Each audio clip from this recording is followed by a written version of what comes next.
Maya's hands were still shaking from the close call when she heard the crying. She'd barely made it out of the diner before her manager could dock her pay for the broken plates. The alpha customer had grabbed her wrist too hard when she tried to refill his coffee, and her omega reflexes had kicked in, fight or flight. The plates had paid the price. Now, 20 minutes later, she was cutting through Riverside Park with Emma sleeping against her shoulder, trying to get home before her daughter woke up cranky and hungry. The upscale park wasn't meant for people like them, but it was the fastest route to their crumbling apartment building. That's when she heard it. Soft, heartbroken sobbing coming from behind the ornate fountain. Maya's steps slowed. Every instinct screamed at her to keep walking. She had her own problems. Emma needed dinner, and their cupboards were nearly bare. She had exactly $43 to last until Friday, and that was 3 days away. But the crying tugged at something deep in her chest. Her omega nature, the part of her that couldn't ignore a child in distress. She found him huddled on a marble bench, a little boy maybe 6 years old. His clothes were expensive, designer jeans and a polo shirt that probably cost more than Maya made in a week. Dark hair fell across his forehead as he scrubbed at his eyes with small fists. "Hey there," Maya said softly, shifting Emma to her other arm. "Are you okay?" The boy looked up, and Maya's breath caught. His eyes were the exact shade of green as the deep forest, rimmed with thick dark lashes. But they were filled with pure terror. "I can't find my daddy," he whispered. "I was right here, but then I saw a dog and I followed it, and now..." His voice broke into fresh sobs. Maya glanced around the empty park. Dusk was settling over the manicured lawns, and she could smell rain in the air. This wasn't a safe place for a lost child. "What's your name, sweetheart?" "Oliver." He hiccuped. "Oliver Cross." Cross. Maya knew that name. Everyone in the city knew that name. Cross Industries owned half the downtown skyline. She should call the police. She should walk away. She should do anything except what she was about to do. Instead, Maya sat down beside him, careful not to wake Emma. "Well, Oliver Cross, my name is Maya, and this sleeping beauty is Emma. We're going to figure this out together, okay?" Oliver nodded, scooting closer to her on the bench. The movement released his scent, young wolf, with undertones of expensive soap and something else. Something that made Maya's omega instinct sing with the need to protect. "Can you tell me what your daddy looks like?" she asked, smoothing Oliver's hair back from his forehead. The gesture was automatic, maternal. "He's really tall," Oliver said, leaning into her touch. "And he has dark hair like mine, but his eyes are different. They're more like storm clouds. Gray and scary sometimes. But not scary to me," he added quickly. "Just scary to other people." An alpha, then. Maya had figured as much. The Cross family were notorious in wolf circles: old money, old power, old bloodlines. "He wears suits all the time," Oliver continued. "Even on Saturdays. And he smells like his office. You know, like important things." Maya bit back a smile. "Important things have a smell?" "Uh-huh. Like leather and computers and being the boss of everyone." This time Maya did smile. "That sounds very important indeed." They sat in comfortable silence for a moment. Emma stirred against Maya's shoulder, making a soft cooing sound that had Oliver perking up. "Is that your baby?" "She is. She's 2. She's pretty," Oliver said solemnly. "Does she cry a lot?" "Babies cry a lot in movies." "Sometimes. But mostly she's pretty good." Maya shifted Emma again, her arms aching from carrying her daughter all day. "Do you have any brothers or sisters, Oliver?" He shook his head. "Just me and Daddy. Mommy went to heaven when I was little." The simple words hit Maya square in the chest. She knew about loss, about being alone. "I'm sorry, honey." "It's okay. I don't remember her much. But Daddy gets sad sometimes. He doesn't think I know, but I do." Maya was about to respond when she felt it, a prickling along her skin that had nothing to do with the cooling air. Someone was watching them. She turned slowly, scanning the shadows between the trees. There, partially hidden behind an oak tree about 30 feet away, stood a man. Even in the dim light, she could see he was exactly as Oliver had described. Tall, dark-haired, wearing what looked like an expensive suit despite the evening hour. But it was his eyes that made Maya's breath catch. They were fixed on his son with an intensity that was purely predatory. "Alpha," her instincts whispered. "Powerful one." "Oliver," she said quietly, not taking her eyes off the man. "I think your daddy found us." The boy's head whipped around, and his face lit up like Christmas morning. "Daddy." He started to run toward the figure, but Maya caught his arm gently. Something about the way the man was standing, perfectly still, watching, made her cautious. "Let's walk over together," she suggested. As they approached, Maya could feel the man's gaze shift to her. It was like being studied under a microscope. She straightened her shoulders, lifted her chin, and met his stare directly. He was handsome in the way powerful men often were, sharp cheekbones, strong jaw, the kind of commanding presence that made rooms go quiet. But there was something else in his expression as he looked at her. Something that looked almost like surprise. "Daddy, this is Maya," Oliver announced, still clinging to her free hand. "She took care of me when I was scared. And this is Emma, but she's sleeping." The man, Damien Cross, it had to be, stepped forward into the light. Up close, Maya could see the expensive cut of his suit, the Rolex on his wrist, the carefully styled hair that probably cost more than her rent. "Thank you," he said, and his voice was exactly what she'd expected. Deep, cultured, with just a hint of roughness that spoke of his wolf nature. "I've been looking everywhere." "He was right here by the fountain," Maya said, trying not to notice how Oliver was still pressed against her side instead of running to his father. "Safe and sound." Damien's gray eyes flicked down to his son, and for just a moment, Maya saw something vulnerable cross his features. Relief, maybe. Or regret. "Oliver," he said. "You know better than to wander off." "I'm sorry, Daddy.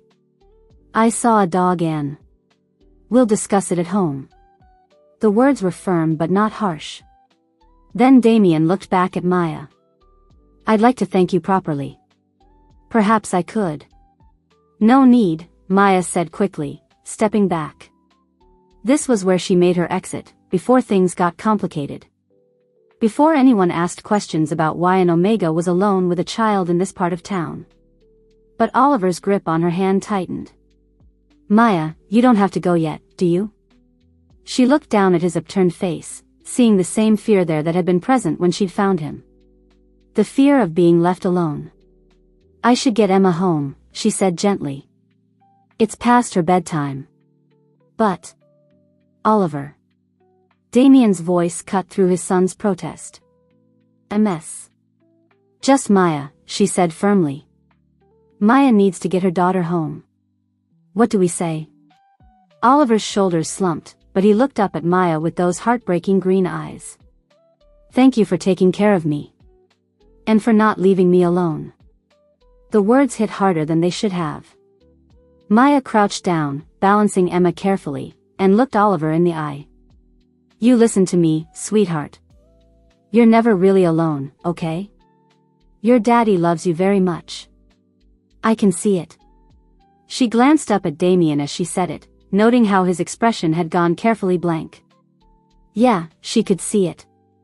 She could also see that he had no idea how to show it. Standing, Maya took a step back. "Take care of yourself, Oliver Cross." She turned to leave, but Damien's voice stopped her. "Wait." When she looked back, he was staring at her with an expression she couldn't quite read. Behind him, Oliver was watching both of them with the sharp intelligence children possessed when adults thought they weren't paying attention. "How did you know?" Damien asked quietly. "Know what?" "That he needed you to stay." The question was simple, but something in his tone made Maya think he was asking about more than just tonight. About more than just Oliver.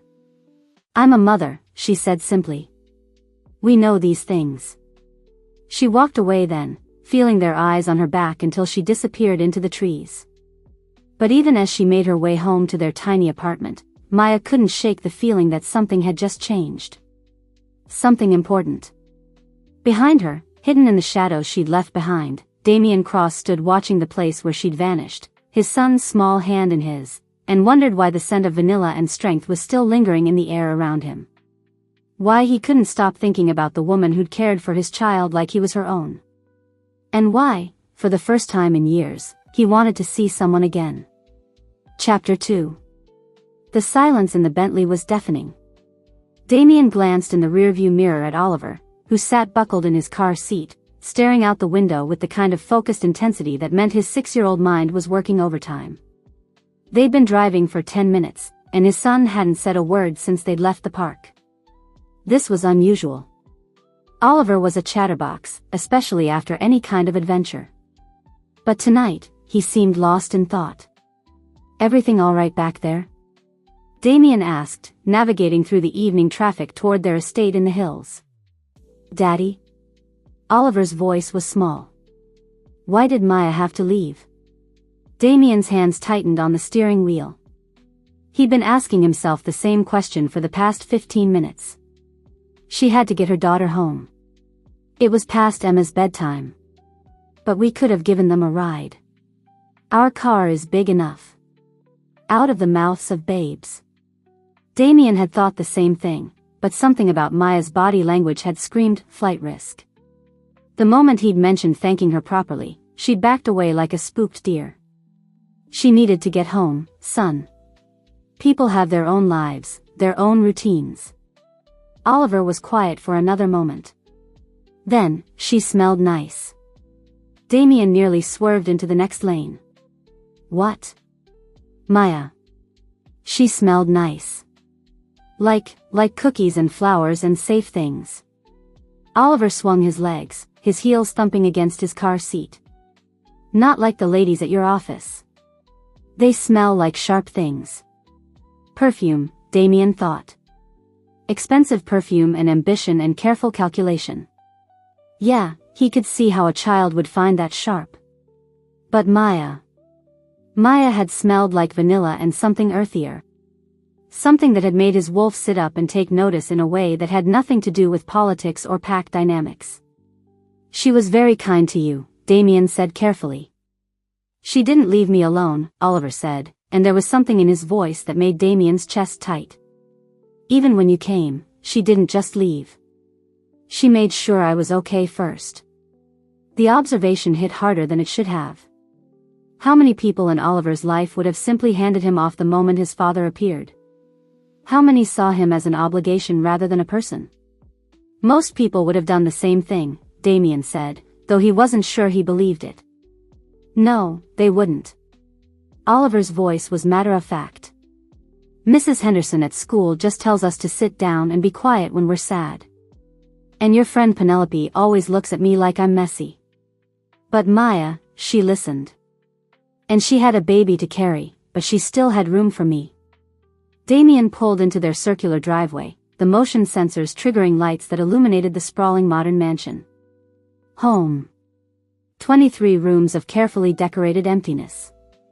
As they walked up to the front door, Oliver slipped his small hand into Damien's larger one. Daddy? Do you think we'll see Maya again? The question lodged itself somewhere in Damien's chest. I don't know, Oliver. But as he said it, Damien realized he wanted to know. He wanted to know more than was reasonable about the woman who'd cared for his son like he mattered. 2 hours later, after Oliver had been fed, bathed, and tucked into bed with 3 different stories and 2 glasses of water, Damien found himself in his home office, staring at his laptop screen without seeing it. He couldn't concentrate. Every time he tried to review the Morrison acquisition files, his mind wandered back to the park. To green eyes and gentle hands and the way Maya had looked when she'd told Oliver he was never really alone. Like she knew what alone felt like. Damien pushed back from his desk and walked to the floor-to-ceiling windows that overlooked the city. Somewhere down there, Maya was putting her daughter to bed in whatever kind of home a diner waitress could afford. The contrast between her world and his felt vast, unbridgeable. So why couldn't he stop thinking about crossing it? His phone buzzed with a text from Harrison, his personal assistant. Morrison contracts ready for review. Need anything else tonight? Damien stared at the message for a long moment.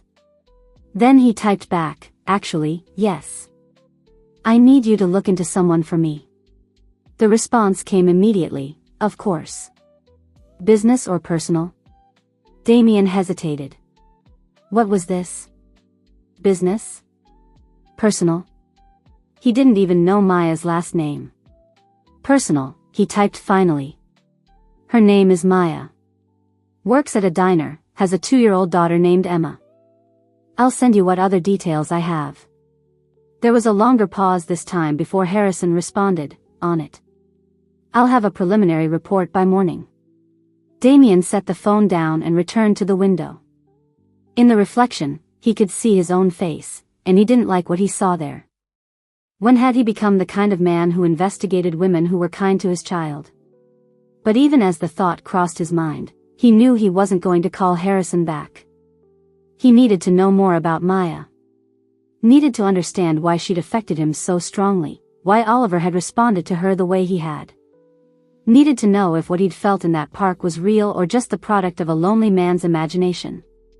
The next morning arrived gray and drizzling, matching Damien's mood as he sat in his corner office 60 floors above the city. He'd barely slept, his dreams filled with vanilla scents and gentle voices. Harrison knocked on his office door at exactly 9 a.m., carrying a tablet and wearing the carefully neutral expression he used when he had information his boss might not want to hear. Come in, Damien called, not looking up from the quarterly reports he was pretending to read. Harrison closed the door behind him and approached the desk. I have that information you requested. And? Maya Christine Reeves, 24 years old. Works at Mel's Diner on 5th Street, has for the past 8 months. Before that, she worked at a truck stop outside the city limits. Before that. Harrison paused. The trail gets fuzzy. Damien looked up. Fuzzy how? She appears to have no fixed address before 18 months ago. No credit history before then either. It's like she didn't exist before Emma was born. That was odd. In the connected world of werewolf packs, people didn't just appear from nowhere. Everyone belonged somewhere, had a history, a lineage. What about pack affiliation? Harrison shook his head. None that I could find. No registration with the local Alpha Council, no emergency contacts listed with pack connections. She's what you might call a lone wolf. Impossible. Omegas didn't survive alone, especially not with children. They needed pack protection, pack support. It was basic biology. Financial situation? Harrison's expression grew more troubled. Dire. She's 3 weeks behind on rent for a studio apartment in the Riverside district. Works double shifts 6 days a week and still barely makes enough to cover basics. No savings account, no assets beyond a 12-year-old Honda that's probably worth less than what she owes on it. Damien felt something cold settle in his stomach. And the child's father? No father listed on the birth certificate. No record of a mate bond. No indication she was ever in a relationship serious enough to produce documentation. Harrison paused. There's something else. What? She has a police record. Just one incident, about 10 months ago. Disturbing the peace. Damien's wolf stirred uneasily. Details. Harrison consulted his tablet. She was arrested outside a grocery store for what the report calls aggressive behavior toward another customer. Charges were dropped when security footage showed the other party had grabbed her arm first. The responding officer noted that Ms. Reeves appeared to be defending herself and her child. Someone attacked her? According to the report, a male individual approached her in the parking lot and became physically aggressive when she refused his advances. She responded by breaking his grip and shouting loudly enough to attract attention. He left the scene before police arrived. Damien was very still. Did they get a description of the male? Tall, dark hair, expensive clothes. The officer noted he appeared to be well-dressed and potentially influential, which is why Ms. Reeves was initially arrested instead of treated as a victim. The cold in Damien's stomach was spreading. A lone Omega with a child, no pack protection, barely surviving financially. She was vulnerable in every way that mattered in their world. That's everything? He asked. Harrison hesitated. There is one more thing. It might be nothing. Tell me. I ran her photo through facial recognition, cross-referenced with missing persons databases going back 3 years. Harrison touched his tablet, pulling up a new screen. There's a possible match. A woman named Maya Sullivan, reported missing from a pack territory in Montana 2.5 years ago. Damien's head snapped up.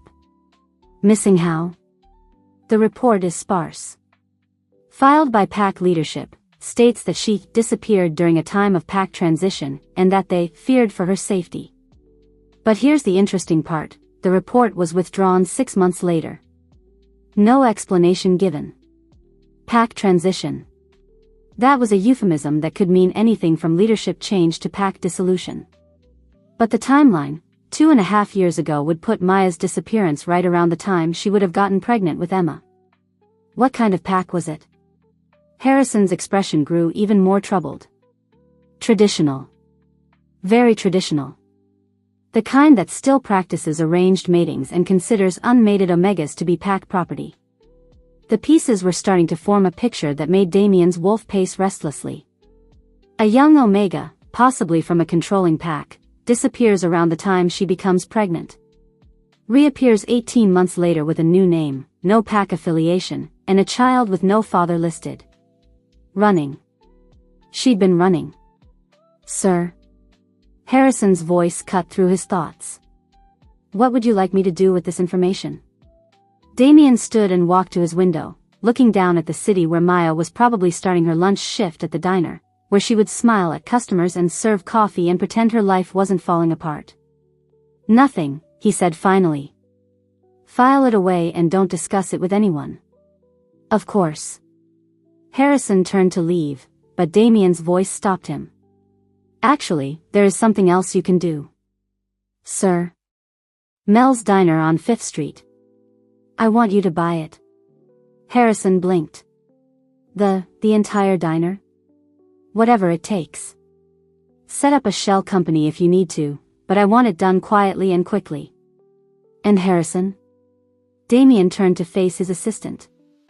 Make sure any new ownership policies include substantial raises for long-time employees. Yes, sir. Might I ask why? Damien looked back out at the city, thinking of Oliver's words from the night before. She didn't leave me alone.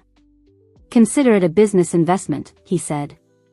Sometimes the most valuable things are the ones that seem worthless to everyone else. After Harrison left, Damien remained at the window, his mind racing. Maya Reeves, or Maya Sullivan, or whoever she really was, had somehow carved out a life for herself and her daughter with nothing but determination and sheer will. She was barely surviving, but she was surviving. And last night, she'd taken time she couldn't afford to comfort a lost child who wasn't her responsibility. Damien had built an empire on his ability to recognize value where others saw none. To spot potential that was overlooked or underestimated. He had a feeling Maya was going to be his most important discovery yet. But first, he needed to find a way to see her again without making her run. Because one thing was becoming crystal clear, Maya had spent the last 2 years running from something. He just had to make sure she didn't run from him. Chapter 3. The call came at 10:47 a.m. on a Wednesday, right in the middle of the morning rush at Mel's Diner. Maya was balancing 3 plates of eggs Benedict on one arm and a coffee pot in her free hand when her phone buzzed against her hip. She ignored it. Customers came first, especially when tips were the difference between eating and not eating. But it kept buzzing. 3 times in rapid succession. Maya, honey, you better get that, called Mel from behind the grill, his gruff voice tinged with concern. Might be about your little one. Heart suddenly racing, Maya set down the plates and pulled out her phone. The number was unfamiliar, but the area code was local. Maya Reeves? This is Mrs. Patterson from Riverside Elementary. I'm calling about Oliver Cross. Maya's blood went cold. Oliver? But he didn't go to public school. His father would have him enrolled somewhere private, exclusive. I'm sorry, Maya said, stepping away from the busy dining area. I think you have the wrong number. I don't. You're listed as his emergency contact. The words hit Maya like a physical blow. That's impossible. I barely know him. Miss Reeves, Oliver has been asking for you specifically. He's having quite a difficult morning, and his father can't be reached. We found your name and number in his backpack, written in his own handwriting. Maya leaned against the wall, her mind reeling. What kind of difficult morning? He's refusing to participate in any activities, won't speak to his teachers, and he's been crying on and off since first period. When we asked what was wrong, he kept saying he wanted Maya with the baby. Mrs. Patterson's voice softened. He seems quite attached to you. Through the diner's front window, Maya could see her beat-up Honda in the parking lot, the check engine light that had been on for 3 weeks now. She had exactly 6 hours left on her shift, and she couldn't afford to leave early. But Oliver was asking for her. I'll be right there, she heard herself say. 20 minutes later, Maya was sitting in the principal's office of Riverside Elementary, a school that cost more per year than she made in 2, watching a 6-year-old boy who looked like his world had ended. Oliver was curled up in a chair that dwarfed his small frame, his expensive school uniform wrinkled and tear-stained. The moment he saw Maya, his face crumpled with relief. Maya. He launched himself at her, wrapping his small arms around her waist. You came. Of course I came, sweetheart. Maya knelt down to his level, smoothing his dark hair. What's going on? Mrs. Patterson says you're having a rough day. I wanted to tell you about my science project, Oliver mumbled against her shoulder. And about the book I'm reading. And Tommy Jenkins said his mom makes the best pancakes, but I told him you probably make better ones, and he said you weren't my mom so you wouldn't make me pancakes anyway, and then I got sad because... He trailed off, but Maya understood. Because she wasn't his mom. Because she was just a stranger who'd helped him once, and he had no reason to think he'd see her again. Oh, honey, Maya whispered, her heart breaking a little. You know what? I bet you do make really good pancakes. Maybe sometime you can teach me your recipe. Oliver pulled back to look at her with hope shining in his green eyes. Really? Really? Maya looked up at Mrs. Patterson, who was watching the interaction with professional interest. Has his father been contacted? We've been trying for 2 hours. His assistant says he's in meetings and can't be disturbed. Maya felt a flicker of irritation. What kind of meetings were more important than your child's well-being? Oliver, Maya said gently, why don't you tell me about this science project while we wait for your dad? They were deep in a discussion about the life cycle of butterflies when the principal's office door burst open and Damien Cross strode in like a man who owned the world, which, Maya reflected, he probably did. He was dressed in another expensive suit, this one charcoal gray that made his eyes look like storm clouds. His dark hair was slightly mussed, as if he'd been running his hands through it, and there was a tightness around his mouth that spoke of barely controlled tension. Oliver, he said, his voice carefully controlled. Are you all right? Oliver looked up from the butterfly diagram he'd been showing Maya. Hi, Daddy. Maya came to see my project. Damien's gaze shifted to Maya, and she felt that same electric awareness from the park. Up close, in the fluorescent lighting of the principal's office, she could see the exhaustion in his eyes, the worry lines that spoke of a man who carried too much weight on his shoulders. Ms. Reeves, he said formally. Thank you for coming. I'm sorry you were bothered. She wasn't bothered, Oliver piped up before Maya could respond. She wanted to see my butterfly project. And she said maybe I could teach her to make pancakes. Damien's eyebrows rose slightly. Did she? Maya stood, suddenly aware of how she must look, diner uniform stained with coffee, hair pulled back in a messy ponytail, probably smelling like bacon grease. Next to Damien's polished perfection, she felt shabby and out of place. It was no trouble, she said. Oliver was just having a hard day. So I heard. Damien's attention shifted to his son. Oliver, why don't you gather your things? We'll finish the day at home. Can Maya come with us? Oliver asked hopefully. Maya saw Damien's jaw tighten almost imperceptibly. Maya has to get back to work, son. It was a dismissal, polite but firm. Maya got the message loud and clear. Thank you for your help, but we don't need you anymore. Of course, she said, forcing a smile for Oliver's sake. I have to get back to the diner anyway. But I'm glad you're feeling better, sweetheart. She started toward the door, but Oliver's voice stopped her. Maya? Will I see you again? The question hung in the air like a challenge. Maya looked at Damien, seeing something complicated flash across his features. Then she looked back at Oliver, at his hopeful face and the trust shining in his eyes. I hope so, she said honestly. Take care of yourself, okay? Maya made it exactly 3 blocks from the school before she had to pull over and cry. She sat in her car in a convenience store parking lot, her hands shaking as she gripped the steering wheel. This was exactly why she kept to herself, why she didn't get involved. Children got attached, and then they got hurt when the adults in their lives decided attachment was inconvenient. But Oliver reminded her of herself at that age. Lonely, desperate for connection, trying so hard to be good that it hurt. And his father, for all his wealth and power, clearly had no idea how to bridge the gap between them. Her phone rang. Maya wiped her eyes and glanced at the screen, expecting Mel wondering where she was.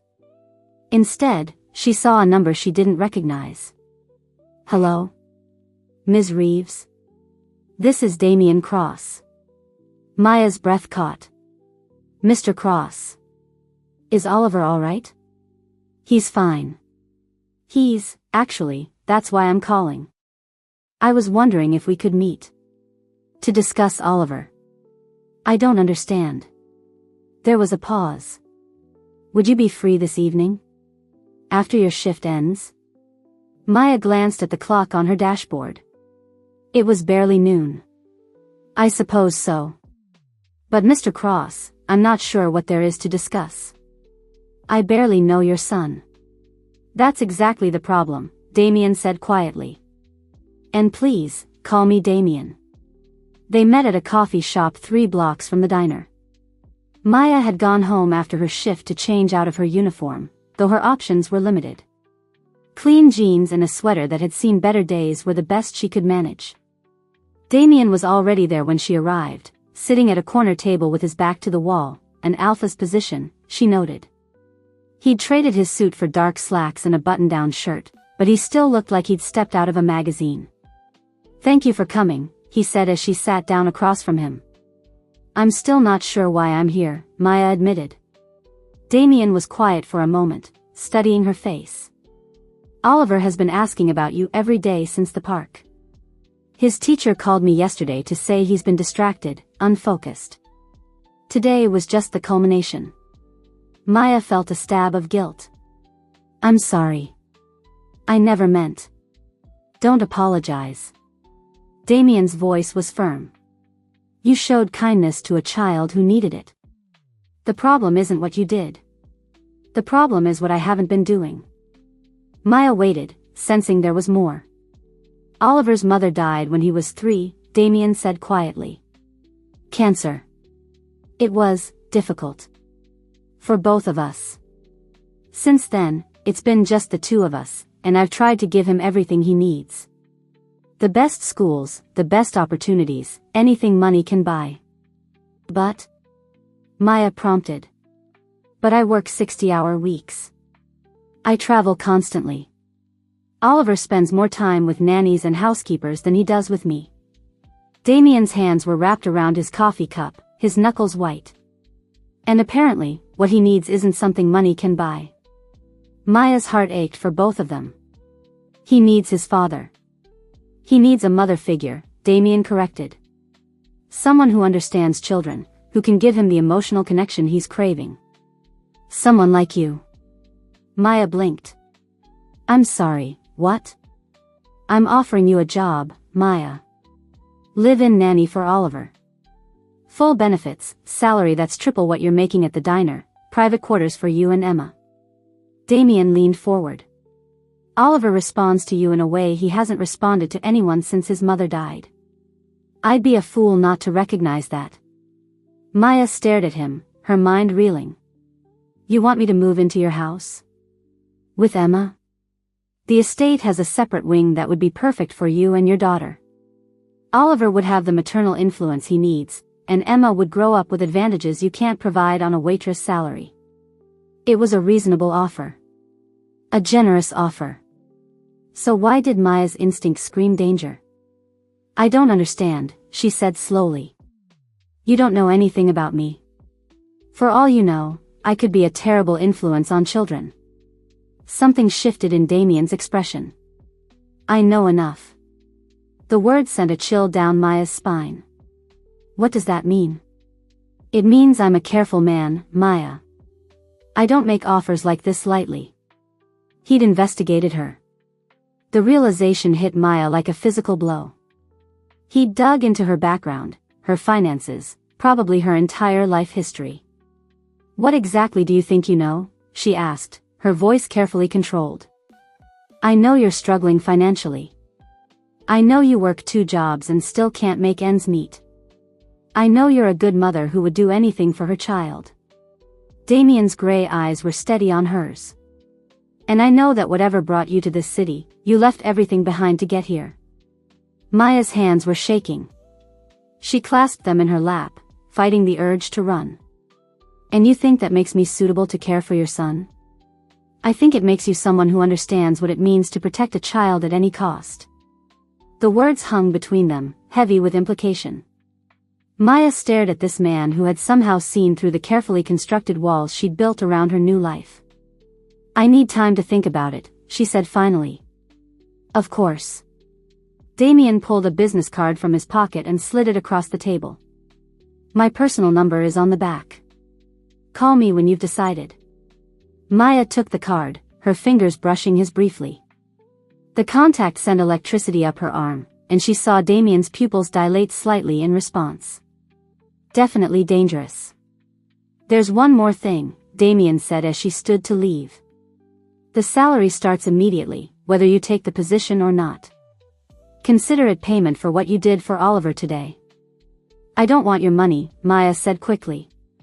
It's not charity. It's compensation for services rendered. Damien's smile was slight but genuine. And Maya? Oliver isn't the only one who would benefit from this arrangement. Maya walked home in a daze, Damien's business card burning a hole in her pocket. The offer was impossible, generous, and terrifying all at once. She was so lost in thought that she almost missed the notice taped to her apartment door. Almost. Maya stared at the bright yellow paper, the words blurring together as her heart sank. Notice to quit. 3 days to vacate premises or face eviction proceedings. 3 days. She had 3 days to come up with rent money she didn't have, or she and Emma would be on the streets.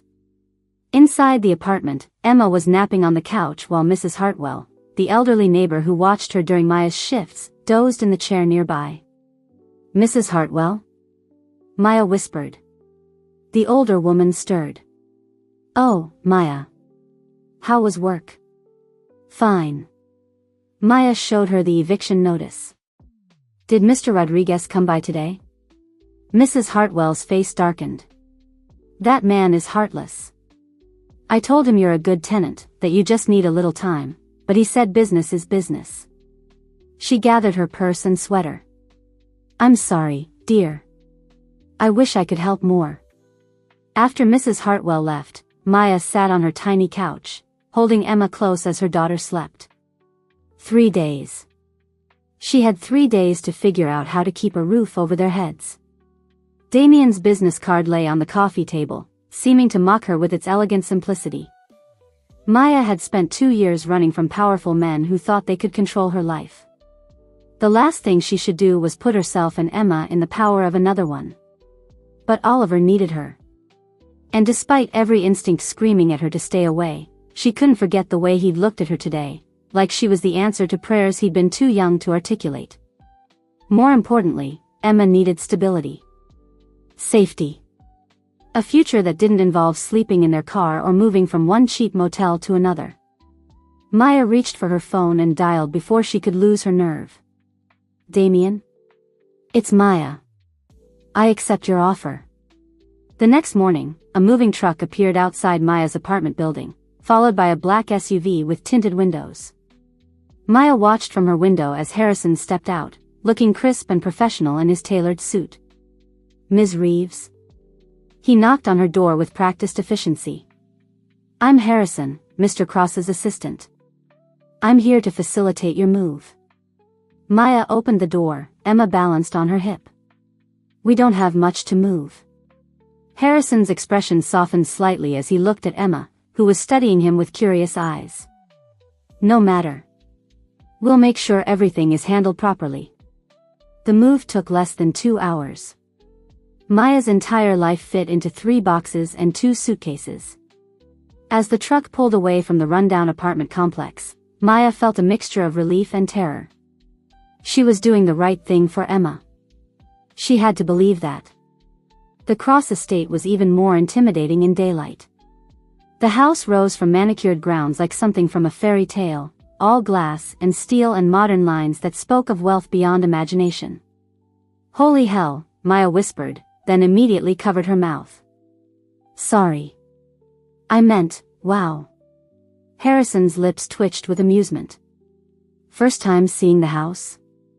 It's a little bigger than what we're used to. Mr. Cross wanted to make sure you and Emma would be comfortable. Your quarters are in the east wing, completely private, with your own entrance if you prefer.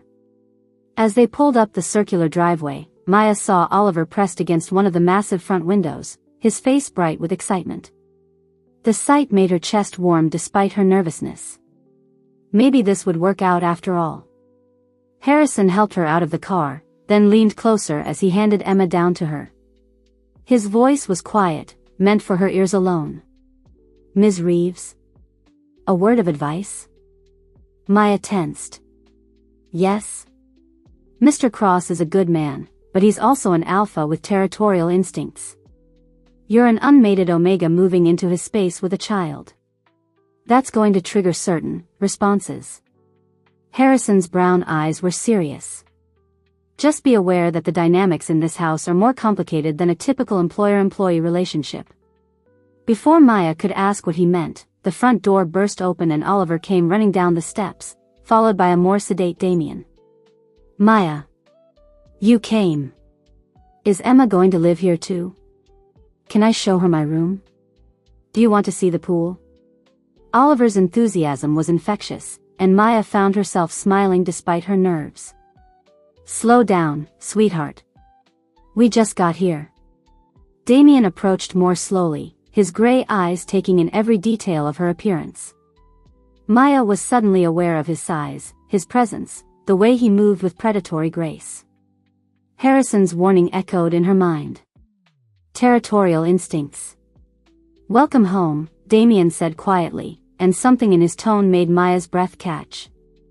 Home. When was the last time anywhere had felt like home? Thank you, she managed. We're grateful for the opportunity.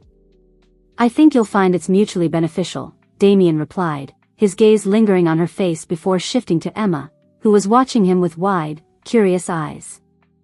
As they walked toward the house, Maya couldn't shake the feeling that she'd just crossed more than a threshold. She'd entered a world where the rules were different, where power and instinct mattered more than logic. Where a lonely alpha and his son might just be the family she'd never dared to hope for. Or the trap she'd spent 2 years running from. Only time would tell which. Chapter 4. 3 weeks into living at the Cross estate, Maya discovered that luxury had a way of making you forget how precarious your situation really was. She woke each morning in a bedroom larger than her old apartment, with Emma babbling happily in the toddler bed Damien had somehow acquired overnight. Sunlight streamed through floor-to-ceiling windows that overlooked gardens maintained by an army of groundskeepers. The bathroom had heated floors and a soaking tub that could fit 3 people. It was easy to pretend this was real. That she belonged here.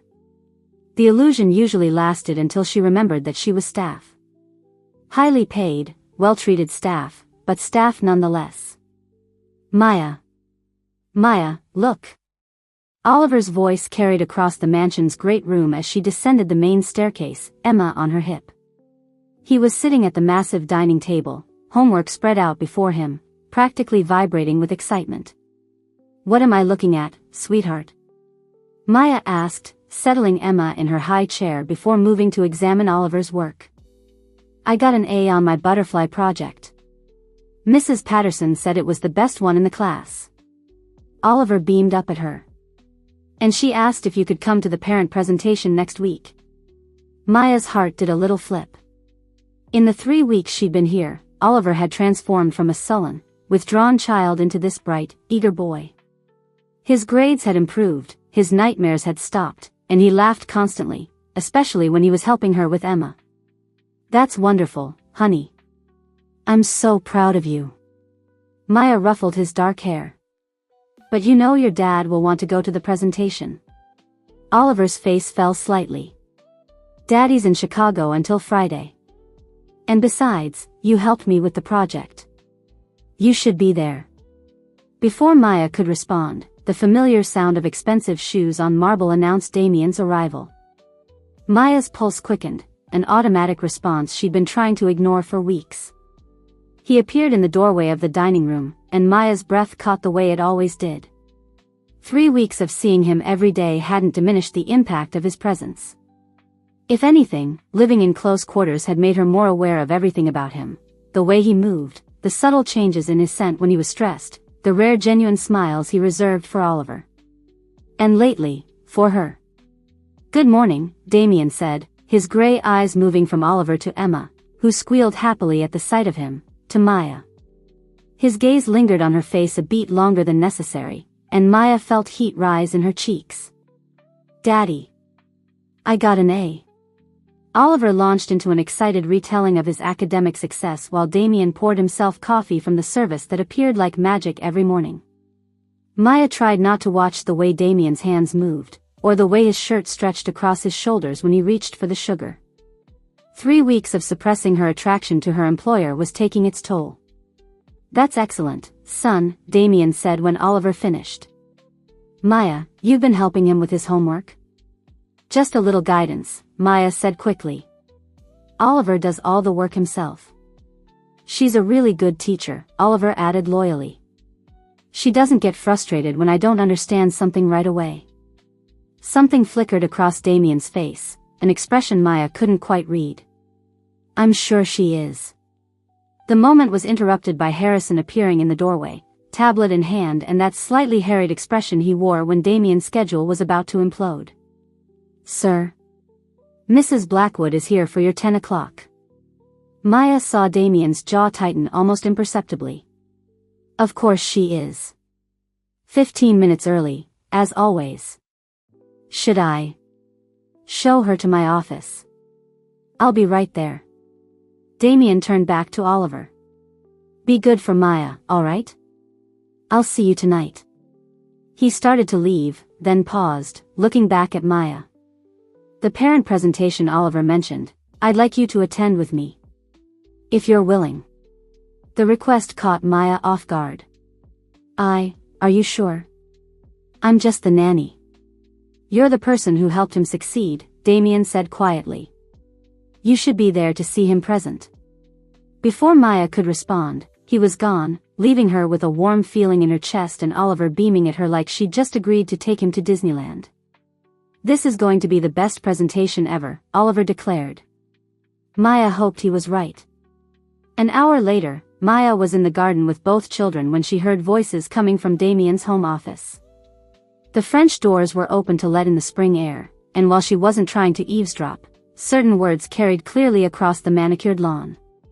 "Completely inappropriate, Damien. A live-in nanny? Really?" The voice was cultured, female, and dripping with disapproval. Maya felt Emma stiffen in her arms. Even at 2 years old, her daughter could sense tension. "Penelope, my childcare arrangements are hardly your concern." Damien's voice was cooler than Maya had ever heard it. Penelope. Maya had heard the name mentioned by the household staff, some kind of family friend who'd been circling Damien like a vulture since his wife's death. "Everything about you is my concern," Penelope replied smoothly. "The pack expects certain standards, Damien. A proper mate, appropriate influences for Oliver. Oliver has never been happier. Oliver is 6 years old. He doesn't understand the implications of having an unmated Omega living in his home. But the pack does. My father does." Maya's blood went cold. Penelope's father, that would be Alpha Blackwood, leader of the local pack council. The kind of man who could make life very difficult for wolves who didn't follow traditional expectations. "Maya is an excellent nanny and a good influence on my son," Damien said, his voice deadly quiet. "That's all that matters." "Is it?" Penelope's laugh was sharp. "Come now, Damien. I have eyes. The way you look at her, the way she blushes whenever you're in the room. This isn't about childcare anymore, is it?" Maya's cheeks burned. Was she that obvious? "I think this conversation is over," Damien said.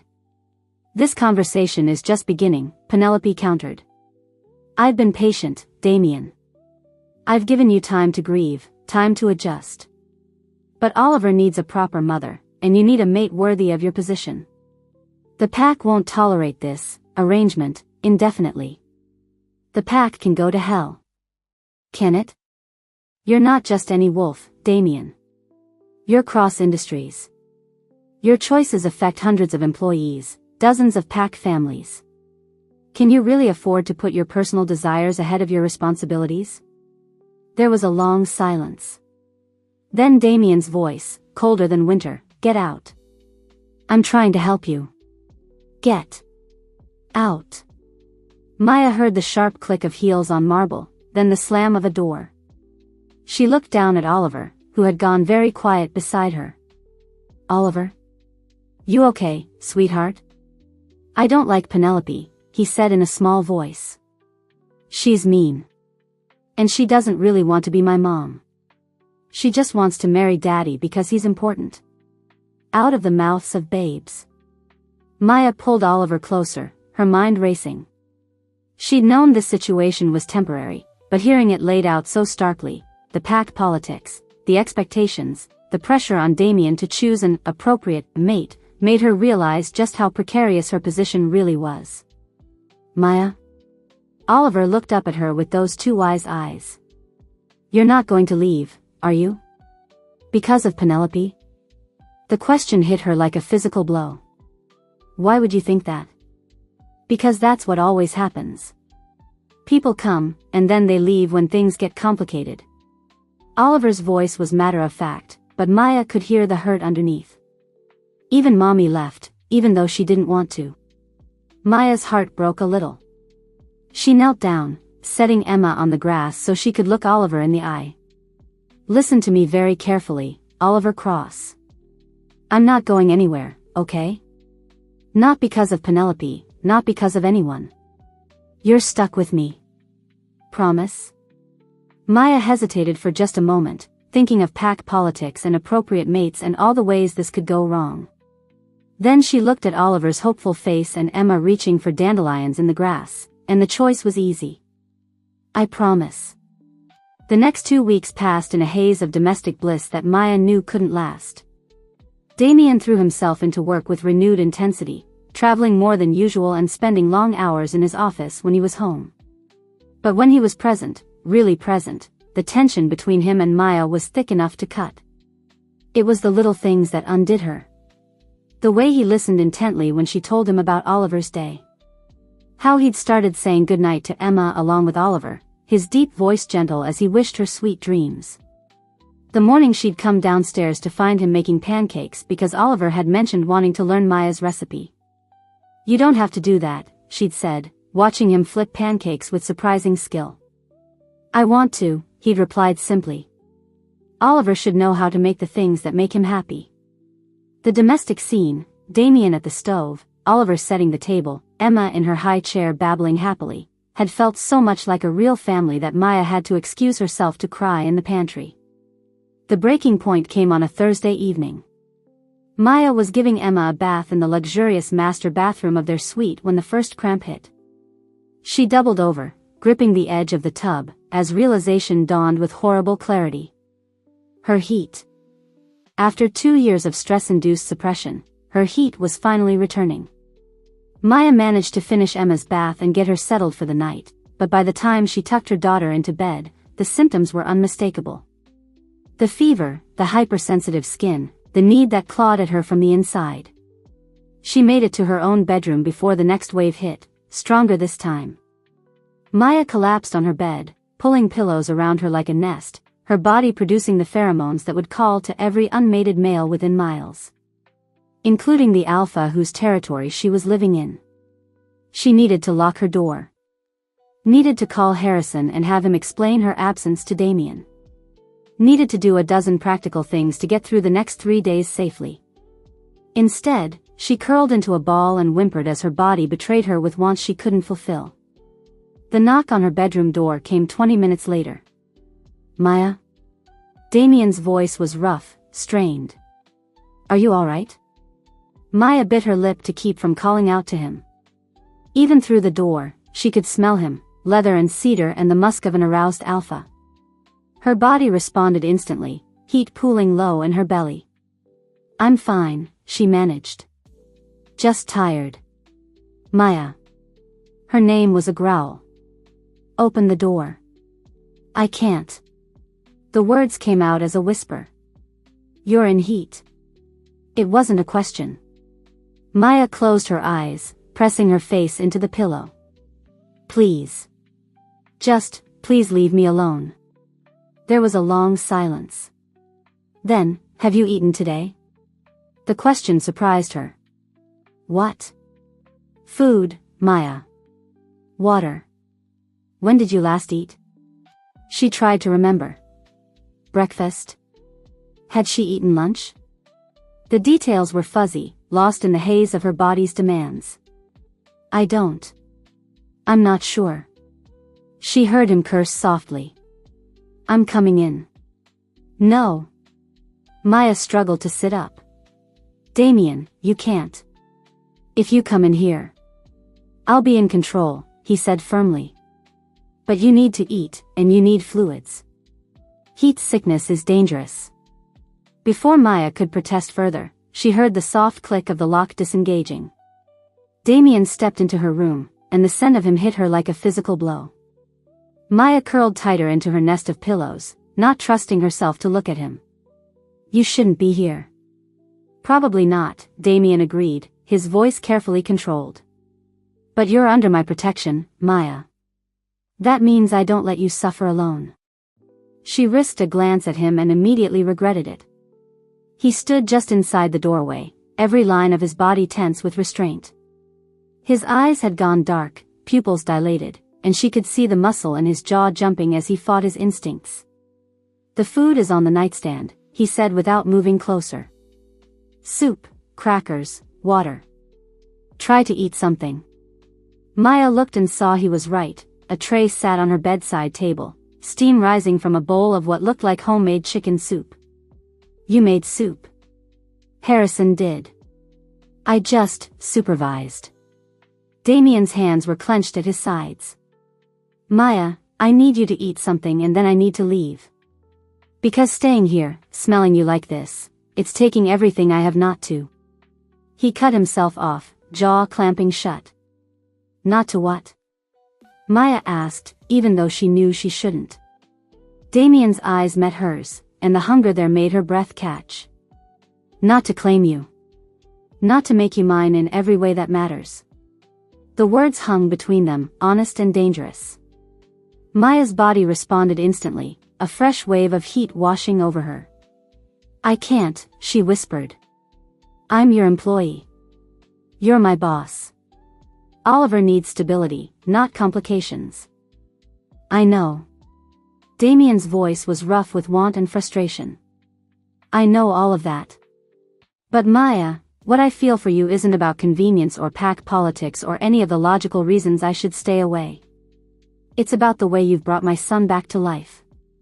The way you make this house feel like a home instead of a monument to what I've lost. Maya closed her eyes, fighting tears. Damien. Eat the soup, Maya. Try to rest. This will pass, and we'll pretend it never happened. He turned to go, but Maya's voice stopped him. What if I don't want to pretend? Damien went very still. When he looked back at her, his eyes were pure wolf, predatory, possessive, barely human. Then we're both in trouble, he said quietly. Because I've been pretending for weeks that I don't want you. That I don't lie awake at night thinking about what it would be like to wake up next to you. That I don't watch you with our children and imagine what our life could be like if things were different. Our children. The words hit Maya like a thunderbolt. They're not our children, she said weakly. Aren't they? Damien asked. Oliver loves you like a mother. Emma lights up when I walk into a room. We may not be a traditional family, Maya, but we're already a pack. The only question is whether we're brave enough to admit it. Before Maya could respond, he was gone, the door closing softly behind him. Maya stared at the space where he'd been, her heart racing and her body aching with more than just heat. Because he was right. Somewhere in the past few weeks, they'd become a family. And that was more terrifying than any heat she'd ever experienced. Outside her door, she could hear Damien's footsteps retreating down the hallway.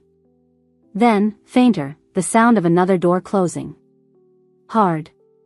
Maya reached for the soup with shaking hands, trying not to think about the alpha down the hall who was probably taking the coldest shower of his life. Trying not to think about what Penelope would do if she ever found out about this. And trying very hard not to think about the fact that for the first time in years, Maya wanted someone to claim her. Wanted to belong to someone who would protect her and love her and never let her go. Even if that someone was the one person she absolutely couldn't have. The soup was good. But it did nothing to fill the ache in her chest that had nothing to do with her heat and everything to do with wanting something she couldn't name. Something that felt a lot like home. Chapter 5. Maya's heat lasted 3 days. 3 days of Damien leaving carefully prepared meals outside her door, of Harrison making excuses for her absence, of Oliver asking repeatedly when she'd be feeling better. 3 days of Maya fighting her body's demands while her heart ached for the alpha who was doing everything right and nothing she could accept. On the 4th morning, she emerged pale but steady, her body finally her own again. She found Oliver at the breakfast table, picking listlessly at his cereal. Maya. He launched himself at her with typical 6-year-old enthusiasm. Are you better? You were sick for so long. Daddy said you had the flu, but you didn't sound stuffy. Much better, sweetheart. Maya hugged him close, breathing in his little boy scent of sunshine and innocence. Did you miss me? So much. Daddy tried to help with my homework, but he doesn't explain fractions the way you do. And Emma kept looking for you. She kept saying, Maya, and pointing at your room. Guilt twisted in Maya's stomach. She'd been so focused on her own turmoil that she'd forgotten how her absence would affect the children. Where is Emma now? Upstairs with Mrs. Patterson. She's teaching her some new words. Oliver paused, then added in a whisper, Penelope came by yesterday. She was asking lots of questions about you. Maya went very still. What kind of questions? Oliver shrugged, but his expression was troubled. Stuff about where you came from, if you had family. She wanted to know why you and Emma don't have the same last name as Emma's daddy. Ice formed in Maya's veins. What did you tell her? That I don't know where Emma's daddy is, and that it doesn't matter because you're the best mom in the world. Oliver looked up at her with fierce loyalty. I don't like Penelope. She pretends to be nice, but her questions feel mean. Smart boy. Maya kissed the top of his head, her mind racing. Penelope was digging into her past, which meant it was only a matter of time before. Maya. She turned to find Damien in the doorway, and her breath caught the way it always did. But this time, there was something different in his expression. Something that looked like barely controlled fury. "Could I speak with you privately?" It wasn't a request. Maya's stomach dropped, but she nodded. "Oliver, why don't you go find Emma? I bet she'd love to show you her new words." Oliver bounced off happily, oblivious to the tension crackling between the adults. Maya waited until his footsteps disappeared up the stairs before turning back to Damien. "You look like you want to murder someone," she said quietly. "I do." Damien's gray eyes were stormy. "Penelope paid me a visit this morning. Early. She had some very interesting information to share." Maya's blood turned to ice. "What kind of information?"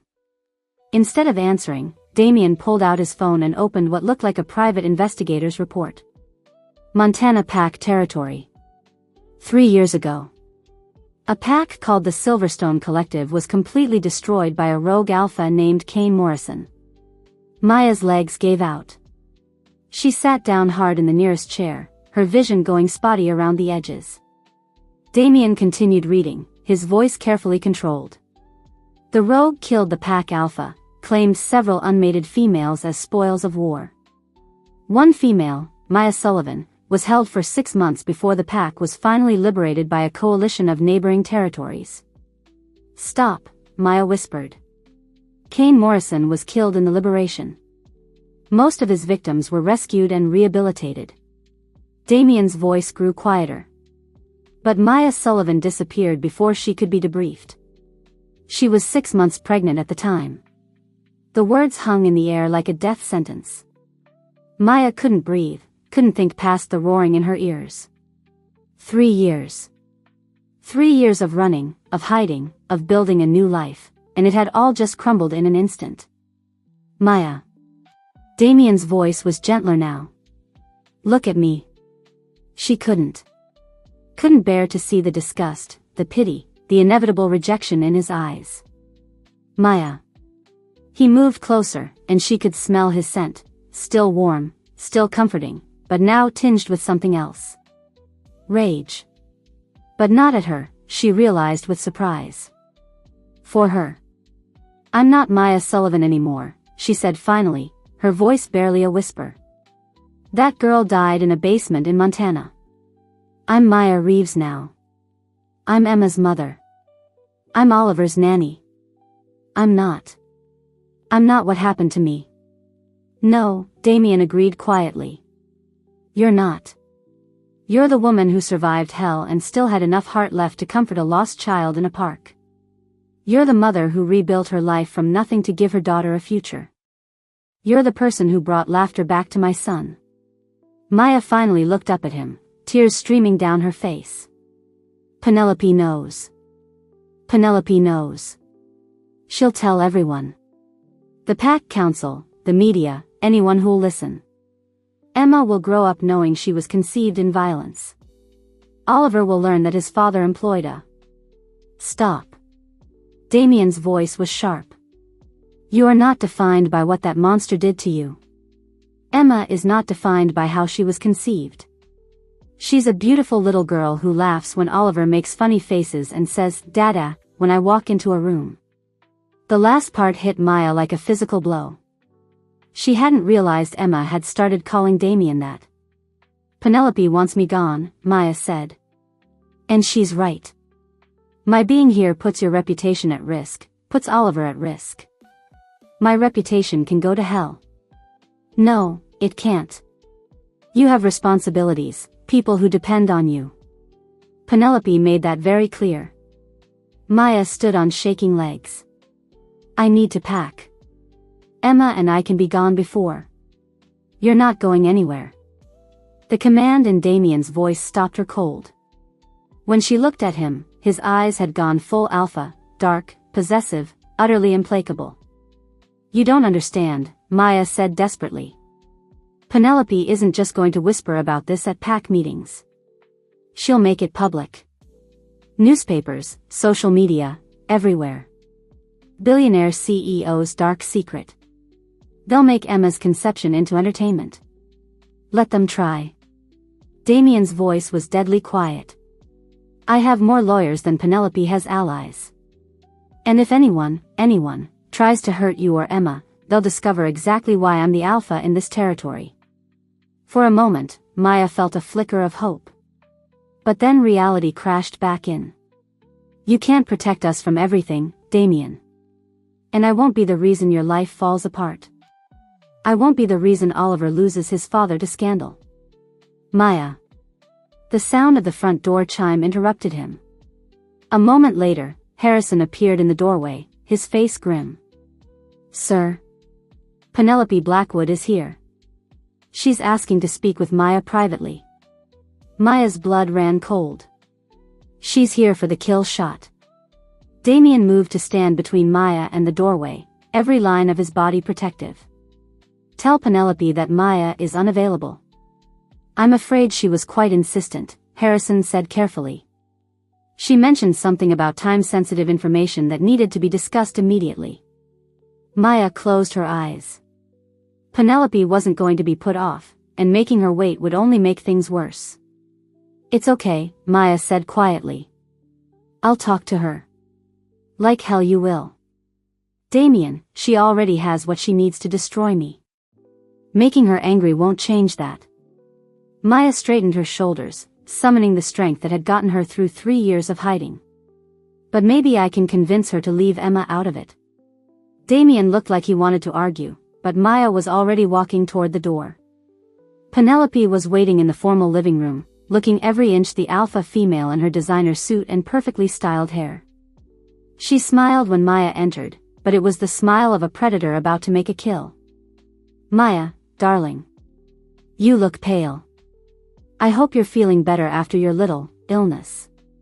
The emphasis made it clear Penelope knew exactly what kind of illness Maya had been suffering from. Heat. In Damien's house. Under his protection. What do you want, Penelope? Straight to the point. I like that. Penelope settled back in her chair like she owned the place. I want you gone. Tonight. You and your little bastard daughter. The slur hit like a physical blow, but Maya kept her expression neutral. And if I refuse? Penelope's smile widened. Then tomorrow morning, every major news outlet in the country will receive a very detailed report about Kane Morrison's victims. Complete with photographs, witness statements, and a particularly interesting DNA analysis proving that your daughter is the spawn of a rogue who murdered 12 innocent wolves. Maya's hands clenched at her sides. Emma is innocent. Emma is a reminder of violence and chaos. Do you really think Damien's business partners will want to associate with a man who harbors the child of a known killer? Do you think the Pack Council will continue to respect an alpha who chooses damaged goods over appropriate breeding stock? Each word was calculated to wound, and Penelope delivered them with surgical precision. What do you want? Maya asked again. I want you to disappear. Tonight. No goodbyes, no explanations, no forwarding address. Penelope leaned forward. In return, I'll sit on this information. Your little secret stays buried, and Emma gets to grow up without the whole world knowing how she was conceived. And Oliver? Oliver will get over it. Children are resilient. He'll forget about you eventually, especially once I'm here to provide proper maternal guidance. Maya felt sick. You're using my trauma to manipulate me into abandoning 2 children who need me. I'm offering you a chance to protect your daughter from public humiliation while giving Damien the opportunity to move on with his life.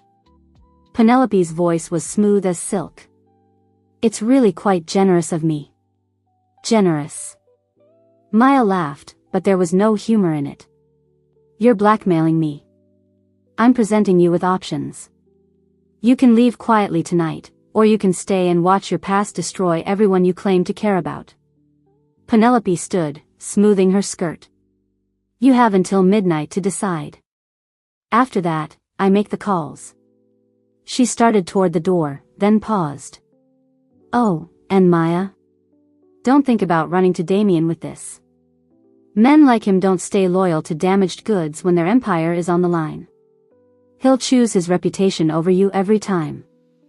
After Penelope left, Maya sat in the empty living room for a long time, her mind racing. She could tell Damien what Penelope had threatened, but what if Penelope was right? What if, when faced with choosing between his business and his son's future versus her and Emma, he chose the logical path? She couldn't risk it. Couldn't risk Emma growing up with the whole world knowing her conception story. Couldn't risk Oliver losing his father to scandal. The decision was made before she'd fully realized it. That night, after Oliver and Emma were asleep, Maya moved with quiet efficiency. She packed only the essentials: clothes, Emma's favorite stuffed animal, the small amount of cash she'd managed to save. Everything else, all the beautiful things Damien had provided, stayed behind. She left a note on her pillow, brief and to the point: "Thank you for everything. Please don't look for us. Take care of Oliver. M." Carrying Emma, who was still drowsy and confused, Maya slipped out through the service entrance she'd noticed during her first week.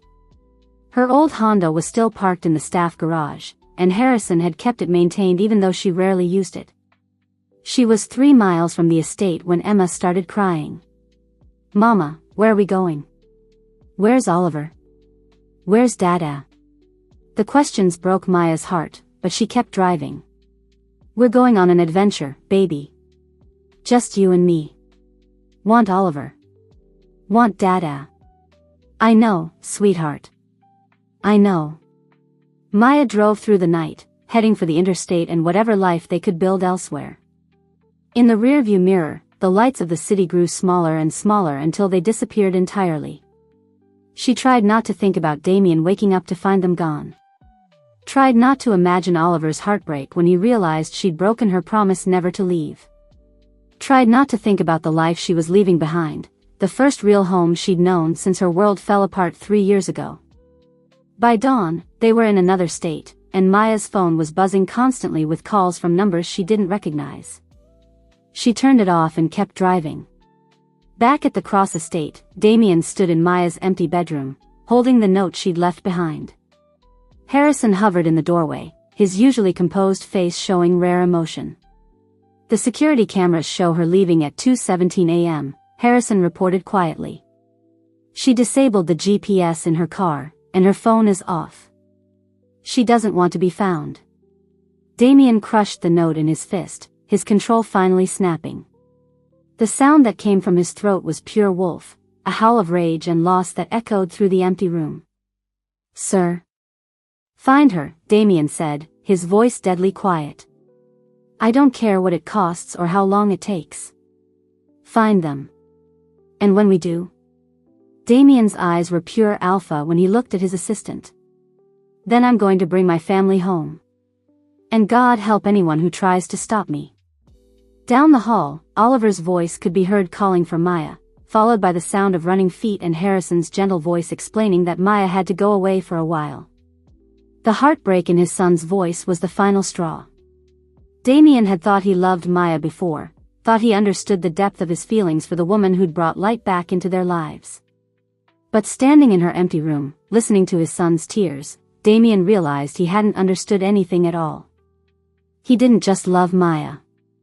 He was completely, irrevocably, soul-deep in love with her. And Emma wasn't just the child he'd grown attached to, she was his daughter in every way that mattered. They were his pack. His family. And he'd let them slip away in the night because he'd been too proud, too careful, too afraid of the very feelings that were now tearing him apart. Penelope thought she'd won by driving Maya away. She had no idea what she'd just unleashed. Chapter 6. 72 hours. That's how long Maya had been gone, and Damien was losing his mind. He stood in his office at Cross Industries, staring at the wall of monitors Harrison had installed. Security footage, traffic cameras, credit card tracking, cell phone triangulation, every tool money and influence could buy was focused on finding one woman and her 2-year-old daughter. So far, they'd found nothing. "Sir?"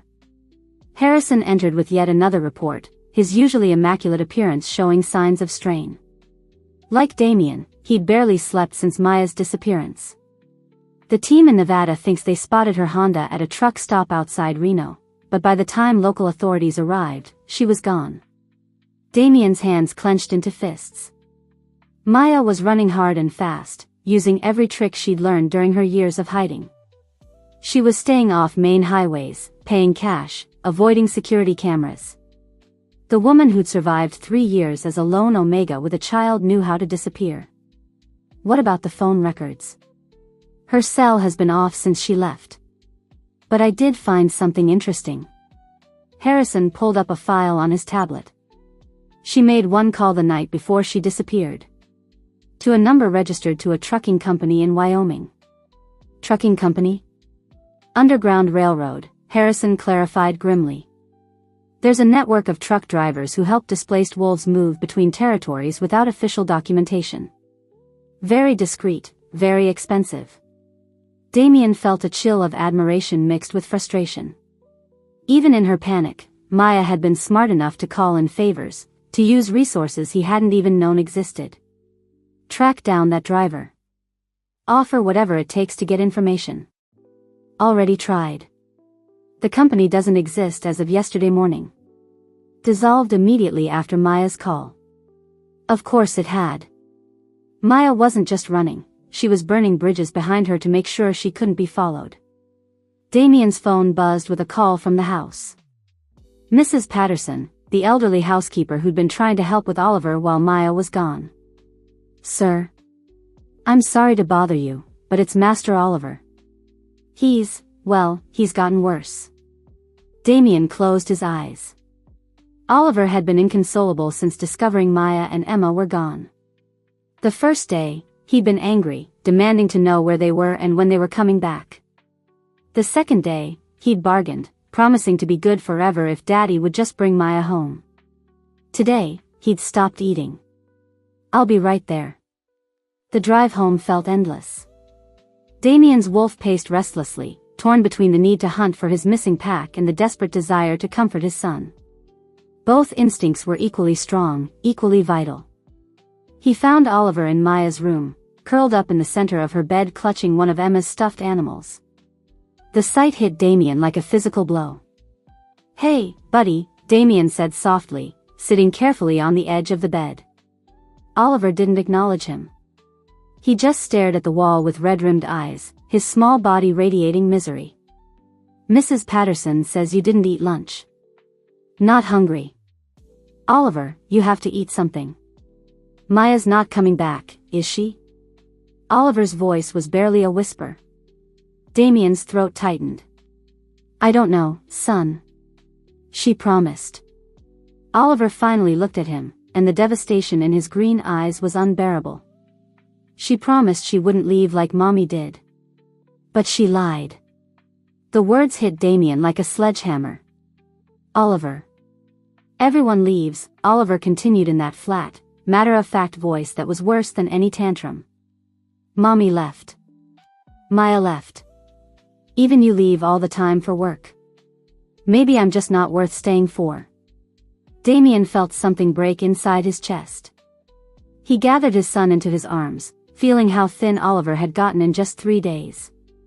Listen to me very carefully, Damien said fiercely. You are worth everything. You are the most important thing in my entire world. Maya didn't leave because of you, she left because someone threatened to hurt her and Emma if she stayed. Oliver pulled back to look at him. Someone hurt Maya? Someone tried to. But I'm going to find her, Oliver. I'm going to bring her and Emma home, and I'm going to make sure no one ever hurts them again. Promise? The word hung between them, heavy with the weight of a child's desperate hope. Damien thought of all the promises he'd made and broken, all the times work had come first, all the ways he'd failed as a father. I promise, he said simply. But I need your help. What can I do? I'm just a kid. You can remember what Maya taught you. That families don't give up on each other. That love is stronger than fear. Damien smoothed his son's dark hair. And you can help me think like Maya. Where would she go if she was scared and trying to protect Emma? Oliver was quiet for a long moment, his young mind working. Then, somewhere safe. Somewhere no one would think to look. Like where? Like the places she told me about. When she was teaching me about helping people. Oliver sat up straighter. She said sometimes people need help but they're too proud to ask. So you have to look for the places where proud people go when they have nowhere else. Out of the mouths of babes. Damien felt something click into place. You're brilliant, he told his son, meaning it completely. For the first time in 3 days, Oliver almost smiled. 2 hours later, Damien was on his private jet, heading for the last place anyone would expect to find Maya Reeves, the Riverside district, the same rundown neighborhood where she'd lived before coming to work for him. Harrison had protested the decision to go alone, but Damien's instincts were screaming that this required a personal touch. Maya was wounded, cornered, and probably expecting pursuit. Showing up with an army of security would only drive her deeper into hiding. The Moonlight Motel was exactly the kind of place Oliver had described, somewhere proud people went when they had nowhere else. Cheap, anonymous, the kind of establishment that didn't ask questions as long as the cash was real. Damien paid the desk clerk 3 times the room rate for information and got a sullen nod toward room 237. He climbed the exterior stairs slowly, every instinct on high alert. Maya's scent was there, faint but unmistakable, tinged with exhaustion and something else that made his wolf snarl. Fear. She reeked of fear. He knocked softly. Maya? It's Damien. Silence. Then the sound of rapid movement inside the room, as if someone was trying to hide. Maya, I know you're in there. I can smell you. More silence. Then Emma's voice, high and querulous. Dada? Dada here? The word hit Damien like a physical blow. Emma was calling for him. His daughter, because that's what she was, regardless of biology, was asking for him.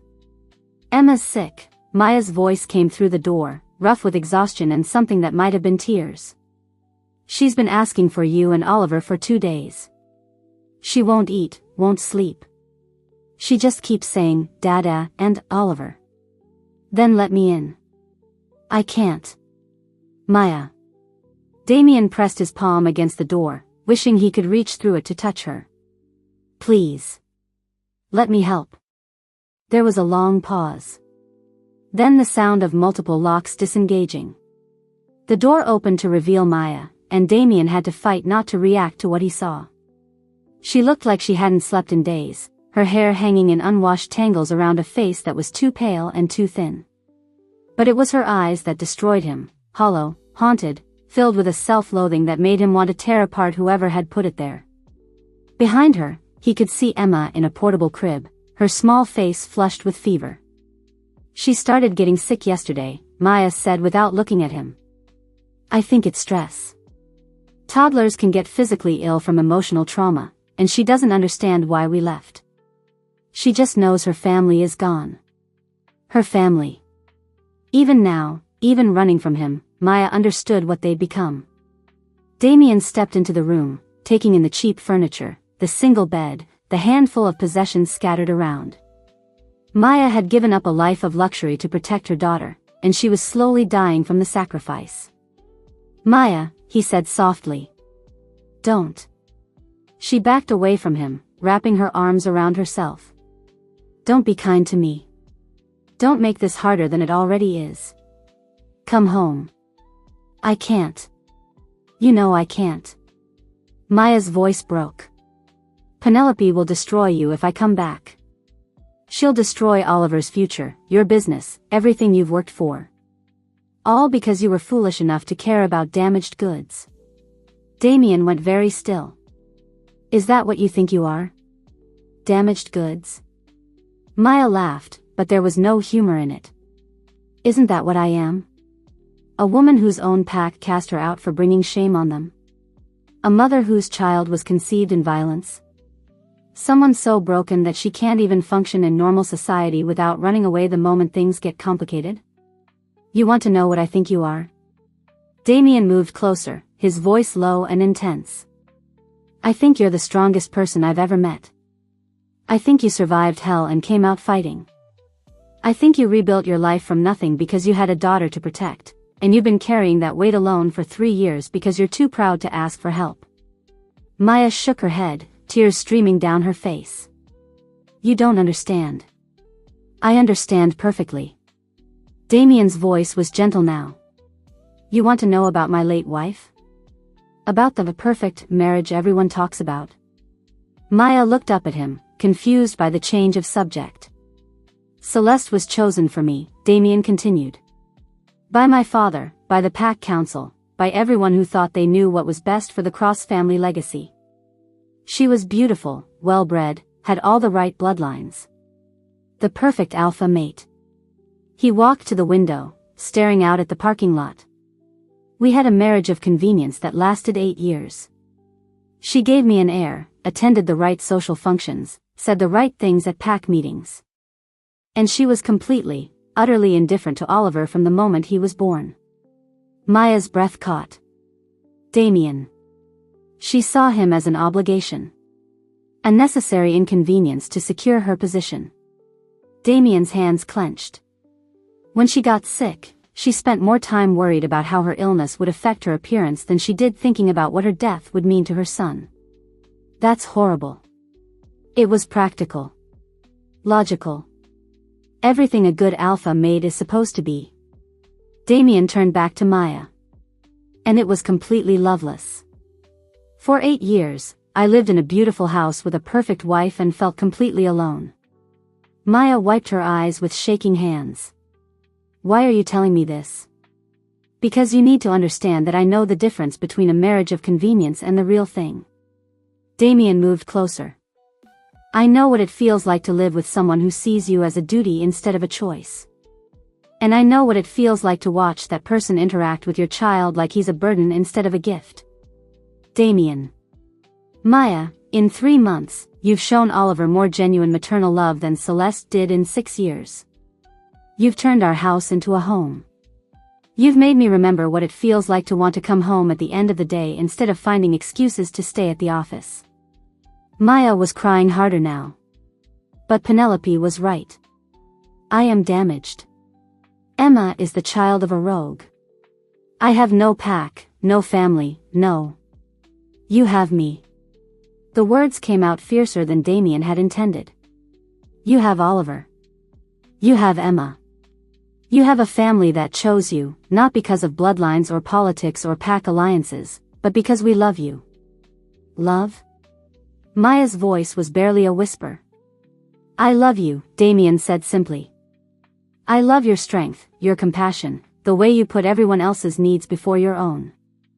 I love watching you with the children, love the way you make Oliver laugh, love how Emma lights up when you walk into a room. I love that you survived something that would have broken most people and still have enough heart left to comfort a lost child in a park. Maya stared at him, her eyes wide with disbelief. I love you, Damien repeated. Not because you're convenient or appropriate or what's expected of me. I love you because you're you. Because you're brave and fierce and beautiful, and because you've made me a better man and a better father just by being in our lives. Even knowing what I am? What Emma represents. Emma represents survival. Hope. The fact that something beautiful can come from even the darkest circumstances. Damien reached out slowly, giving Maya time to pull away. When she didn't, he cupped her face gently. And you represent everything I never knew I wanted. A real partner. A real family. A real chance at happiness. Maya leaned into his touch, her eyes fluttering closed. I'm so tired of running. Then stop. Come home with me. Let me protect you. Let me love you the way you deserve to be loved. Penelope can go to hell. Along with anyone else who thinks they can threaten my family. Maya opened her eyes. Your family? My pack, Damien corrected softly. You, me, Oliver, Emma. Nothing else matters. For a moment, Maya looked like she might say yes. Like she might let herself believe in the possibility of happiness.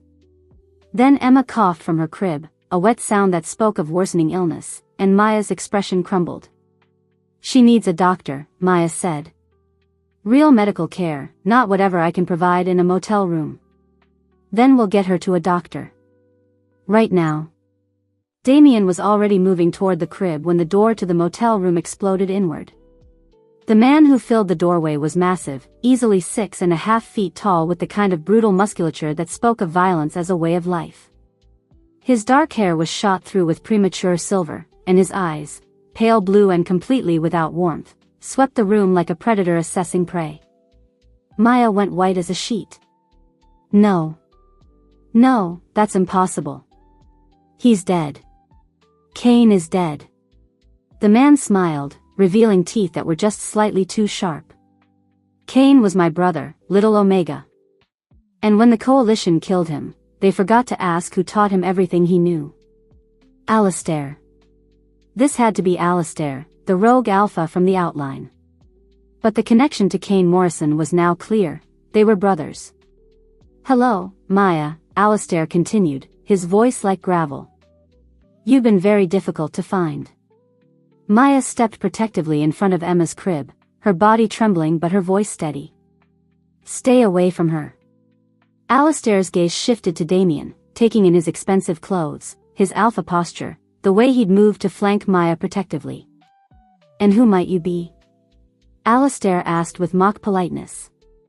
Someone who's about to remove you from this room, Damien replied, his voice deadly quiet. Alistair laughed. I don't think so. You see, Maya here has something that belongs to me. My brother's child. My blood. Emma belongs to no one but herself, Maya said fiercely. Emma belongs to the Morrison bloodline, Alistair corrected. And it's time she learned what that means. He took a step into the room, and Damien felt his wolf surge to the surface. The air crackled with alpha dominance as two predators faced off over territory, over pack, over everything that mattered. You have 10 seconds to leave, Damien said quietly. Before I make you leave. Alistair's smile widened. Oh, this is going to be fun. Chapter 7. The tension in the motel room was thick enough to cut when Alistair's expression shifted from predatory amusement to something far more dangerous. His head tilted slightly, as if listening to something beyond human hearing. Right on time, he murmured. Maya's blood turned to ice as the sound of vehicles filled the parking lot outside. Not just one or two, at least half a dozen engines, all cutting off simultaneously. Through the thin walls, she could hear doors slamming, heavy footsteps, the low murmur of voices coordinating positions. Alistair hadn't come alone. You brought a pack, Damien said, his voice deadly quiet. His body had gone into full alpha mode, every muscle coiled for violence, his gray eyes calculating odds and escape routes. Oh, not just any pack, Alistair replied cheerfully. Rogues. Displaced wolves who've been cast out of their territories for various infractions. They're quite loyal when you give them purpose. And I've given them a very specific purpose tonight. Maya's mind raced. Rogues were dangerous individually, pack wolves who'd lost their anchor, their moral compass. Together, they were deadly. They had nothing left to lose and everything to gain from chaos. What do you want? She asked, though she suspected she already knew. Alistair's pale eyes fixed on her with an intensity that made her skin crawl. What I've always wanted, Little Omega. What my brother was building before those self-righteous coalition fools destroyed everything. A new kind of pack. One based on strength instead of breeding, on taking instead of asking. Kane is dead, Maya said firmly. His vision died with him. Kane was a fool who thought small, Alistair countered. He wanted to control a few dozen wolves in the middle of nowhere. I want to build something bigger. Something that will make the traditional packs obsolete. Through the window, Maya could see shapes moving in the parking lot. At least 8 men, maybe more, all carrying themselves with the loose-limbed grace of predators. They were surrounding the building. And Emma? Damien's voice was carefully controlled, but Maya could hear the wolf beneath it, barely leashed, waiting for the moment to strike. Emma is Morrison blood, Alistair said simply. My brother's legacy. She belongs with family, being raised to understand her true heritage. Not coddled by an Omega who's too weak to claim her birthright. Her birthright? Maya's voice cracked with fury. You mean her birthright as the daughter of a rapist and murderer? Alistair's expression darkened. Cain took what he wanted because he was strong enough to take it. That's not rape, little Omega, that's nature. The strong dominate the weak. It's the most basic law of our kind. It's the law of monsters, Damien snarled. Is it? Alistair's smile returned. Then what does that make you, Mr. Cross? A businessman who's built an empire by crushing smaller companies? An alpha who's gathered wealth and power by dominating others in the marketplace?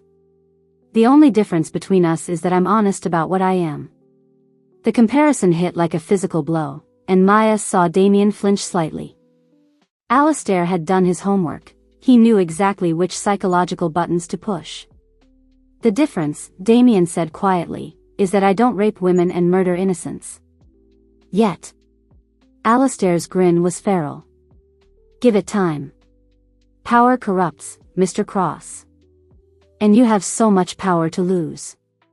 A soft knock on the door interrupted the standoff. 3 quick taps, followed by 2 more, clearly a signal. Ah, Alistair said with satisfaction. That would be confirmation that your son has been secured. Maya's world tilted. What? Oliver? Damien's voice was barely human now, more growl than speech. Insurance, Alistair explained casually. You don't think I'd walk into this situation without leverage, do you? My people are very good at what they do. Young Oliver is safe for now, but that could change very quickly if you don't cooperate. Damien moved so fast Maya barely saw it. One moment he was standing near the window, the next he had Alistair pinned against the wall, his hand around the rogue's throat. Where is my son? The words came out as a pure alpha command, backed by enough dominance to make weaker wolves submit instantly. Alistair just laughed. Stronger than I expected, he wheezed. But not strong enough. The motel room door exploded inward as 3 massive rogues burst through. Damien spun to face them, releasing Alistair, but Maya could see the calculation in his eyes. 4 against 1, with Emma and her to protect, in a confined space with no backup coming. They were trapped. Now then, Alistair said, straightening his shirt. Let's discuss terms like civilized wolves. But Maya wasn't listening anymore. Something was happening, a strange pulling sensation in her chest, as if something long dormant was finally waking up. The fear that had been paralyzing her was transforming into something else. Something that burned. Terms, she said quietly. Alistair turned to her, probably expecting tears or pleading. Instead, he found Maya standing straighter than she had in years, her brown eyes blazing with an inner fire that made him take an involuntary step back. You want to talk about strength? Maya continued, her voice growing stronger with each word. About taking what you want because you're powerful enough to take it? Maya, Damien warned, but she ignored him. I survived your brother for 6 months, Maya said, moving slowly toward Alistair. 6 months of him trying to break me, trying to convince me I was weak. Trying to make me believe I deserved what he did to me. Alistair's smile was slipping. Something in Maya's posture, in the way she was carrying herself, was triggering ancient instincts that whispered danger. And you know what I learned during those 6 months? Maya's voice was soft now, deadly soft. I learned that real strength isn't about taking what you want. It's about protecting what you love. She looked at Emma, sick and frightened in her crib, then at Damien, who was outnumbered but ready to fight anyway. And I love them, Maya said simply. Which means you're not taking them. What happened next would be talked about in pack circles for years to come. Maya threw back her head and howled, not the submissive cry of an Omega in distress, but something else entirely. Something that spoke of protective fury and maternal rage and the kind of strength that came from having nothing left to lose. The sound hit the rogues like a physical force. 2 of them actually staggered backward, their wolves recognizing something primal and dangerous in that call. But more than that, the howl carried beyond the motel room. It echoed across the city, a beacon that every wolf within 50 miles could hear and understand. Help. Family. Protect. That's impossible, Alistair breathed. Omegas can't project that kind of. He never finished the sentence. Damien used the rogue's momentary distraction to strike, moving with lethal efficiency. His fist connected with the nearest rogue's jaw with a crack that suggested broken bones. The room exploded into violence. Maya grabbed Emma from her crib, holding her daughter close as the fighting erupted around them. 3 rogues against 1 alpha in a space barely big enough for 2 people. It should have been a slaughter. But Damien was fighting like a man possessed. Every blow was precise, calculated, designed to disable rather than kill, but with enough force to make his intent clear. He was protecting his family, and nothing would stop him. Alistair hung back, letting his subordinates do the dirty work while he watched the battle with cold calculation. Impressive, he called over the sounds of combat. But ultimately futile. There are more waiting outside, and your son. A new sound cut through the chaos. Sirens. Multiple vehicles approaching fast. Alistair's expression shifted from smug to concerned. That's not possible. We disabled the local authorities. Through the window, Maya could see flashing lights, not just police cars, but black SUVs and what looked like military vehicles. A convoy that spoke of serious resources and serious backup. You forgot something, Damien said, ducking a wild swing and responding with an uppercut that dropped another rogue. I'm not just any alpha. I'm Damien Cross. The cavalry had arrived. Harrison's voice crackled through a bullhorn outside. This is private security working in cooperation with local authorities. You are surrounded. Release the hostages and surrender immediately. Alistair snarled, his composure finally cracking. You called for backup? I didn't need to, Damien replied, grappling with the last standing rogue. I have people whose job it is to know where I am and what I need. And they're very, very good at their jobs. But Alistair wasn't finished. As the sound of tactical teams positioning themselves around the building grew louder, he made a desperate play. Instead of retreating, he lunged directly for Maya and Emma. If I can't have them willingly. He never made it. The motel room door flew open again, but this time it wasn't rogues who came through. It was Oliver, followed by what looked like half the Cross Industries security team. But that wasn't the shocking part. The shocking part was that Oliver was leading them. The 6-year-old was giving clear, concise orders to grown men with military training, and they were obeying without question. Take positions by the windows, Oliver directed with a voice that carried far more authority than any child should possess. Don't let any of the bad guys escape. And somebody help my dad, he looks tired. Maya stared in amazement. Oliver's eyes had gone gold, not the brown gold of a normal wolf shift, but the pure metallic gold that marked true alpha potential. At 6 years old, he was manifesting abilities that most wolves didn't develop until their teens. Impossible, Alistair breathed, frozen in place as a dozen tactical operatives flooded into the room. Nothing's impossible when you're protecting family, Oliver said firmly. Then his adult mask slipped, and he was just a little boy again. Maya. Emma. Are you okay? I was so scared when the bad men came to the house, but then I remembered what you taught me about being brave when people you love are in trouble. Maya was crying now, clutching Emma close as she knelt down to Oliver's level. How did you? Where did you? The pack came to help, Oliver explained simply. When you howled, everyone heard it. Mrs. Patterson, the gardeners, even the drivers. They all said they had to help because you're family. And then Harrison called in the real security team, and I told them how to find you because I remembered the truck stop where we got ice cream that one time.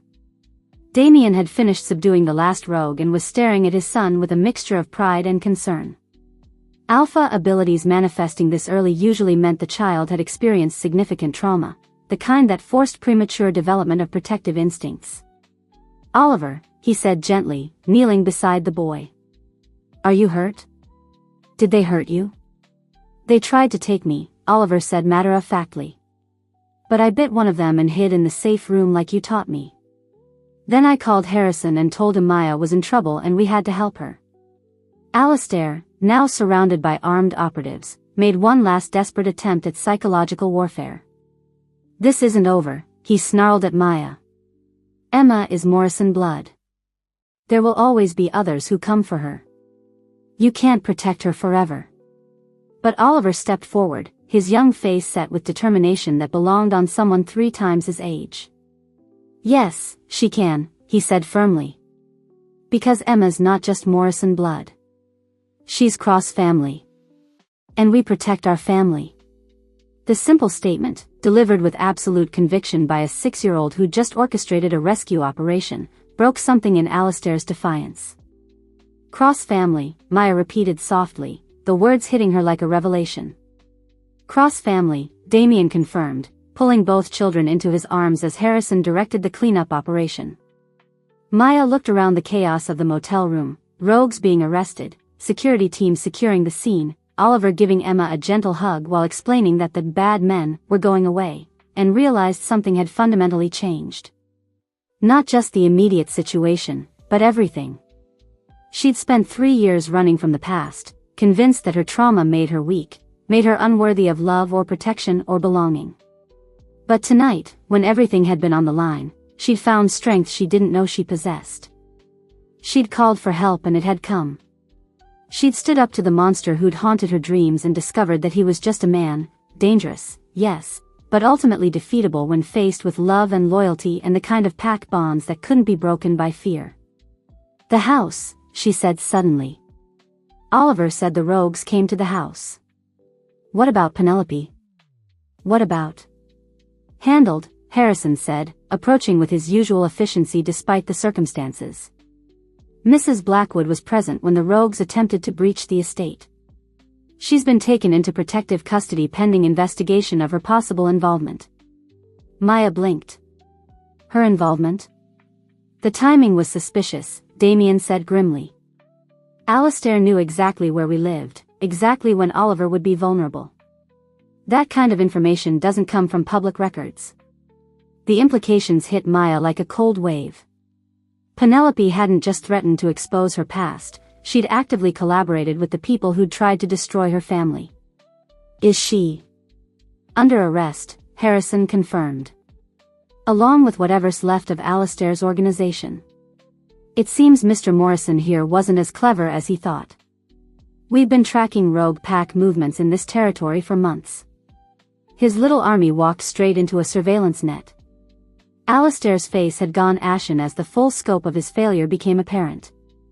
His grand plan to build a new kind of pack, to claim Emma as his heir, to continue his brother's legacy, all of it had collapsed because he'd underestimated the power of chosen family. It's over, Maya said, the words carrying the weight of absolute finality. It's over, Damien agreed, his arms tightening around his family, because that's what they were now, Maya realized. Not employer and employee, not alpha and omega following biological imperatives, but a real family forged by choice and love and the willingness to fight for each other. Emma, who had been remarkably quiet during the chaos, chose that moment to reach out tiny arms toward Alistair and say, quite clearly, no thank you. The simple rejection from a 2-year-old, delivered with the kind of polite firmness that would make Maya proud in any other circumstances, was somehow the perfect ending to the night's drama. Even some of the tactical operatives were trying not to smile. No thank you indeed, Damien murmured, pressing a kiss to the top of Emma's head. No thank you to anyone who thinks they can threaten our family. As Alistair was led away in restraints, still ranting about bloodlines and destiny and the natural order of things, Maya felt a weight lift from her shoulders that she'd been carrying for 3 years. The past was finally, truly behind them. The future was whatever they chose to make it. And for the first time since that terrible night in Montana, Maya was ready to stop running and start building something beautiful. Chapter 8. 3 weeks after the night that would forever be known in pack circles as the Morrison incident, Maya stood in the formal dining room of the Cross estate, watching a scene that 6 months ago would have been unimaginable. The long mahogany table was filled with representatives from the North American Werewolf Council, 12 alphas from various territories, their advisors, and enough accumulated power to reshape the supernatural landscape of the continent. They'd been deliberating for 2 days about Alastair Morrison's fate, and Maya could feel the weight of their decision settling over the room like morning mist. Alpha Council Chairman Benedict Thorne, a distinguished silver-haired wolf from the Canadian territories, stood at the head of the table with the formal bearing of someone who'd been mediating pack disputes for half a century. Alastair Morrison, he intoned, his voice carrying the authority of centuries of werewolf law. You stand before this council charged with multiple counts of kidnapping, assault, conspiracy to commit violence against pack members, and violation of territorial sovereignty. Alastair, flanked by 2 council guards, looked nothing like the confident predator who'd burst into that motel room. Stripped of his rogue pack, isolated from his followers, he seemed smaller somehow. Still dangerous, Maya could see the barely contained violence in his pale eyes, but definitively defeated. The evidence against you is overwhelming, Chairman Thorne continued. Multiple witnesses, physical evidence, and your own confession to planning violence against innocent pack members. Under traditional law, these crimes would be punishable by death. Maya felt Damien's hand find hers where they stood at the edge of the room. His fingers were warm, steady, grounding her as they waited for justice to be served. However, the chairman continued, Alpha Cross has requested clemency on your behalf, proposing an alternative punishment that serves both justice and the greater good of our communities. Alastair's head snapped up, confusion replacing some of the defiance in his expression. What? Chairman Thorne looked toward Damien, who stepped forward with the kind of quiet confidence that had built an empire. Alastair Morrison is a dangerous individual, Damien said, his voice carrying clearly through the formal dining room. But he's also the product of a system that failed him and his brother. Killing him would be justice, but it wouldn't prevent others from following the same path. What are you suggesting? Asked Alpha Rebecca Winters from the Pacific Northwest Territory. Permanent banishment to the Alaskan Wilderness Preserve. Complete severing of pack bonds and alpha abilities. Mandatory psychological rehabilitation under council supervision. Damien's gray eyes were steady on Alastair's face. He lives, but he lives as a lone wolf with no power to hurt others. And his rehabilitation becomes a case study to help us identify and prevent future rogue situations before they escalate. The murmur that ran through the assembled alphas was thoughtful rather than dismissive. Maya felt a surge of pride for the man beside her, even in matters of justice for someone who'd threatened his family. Damien was thinking beyond revenge to long-term solutions.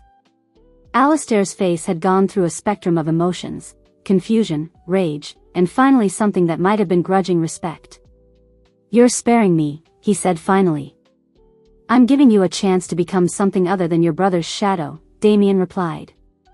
What you do with that chance is up to you.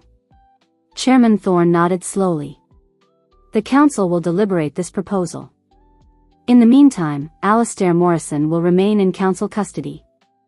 As the guards escorted Alastair from the room, he paused beside Maya.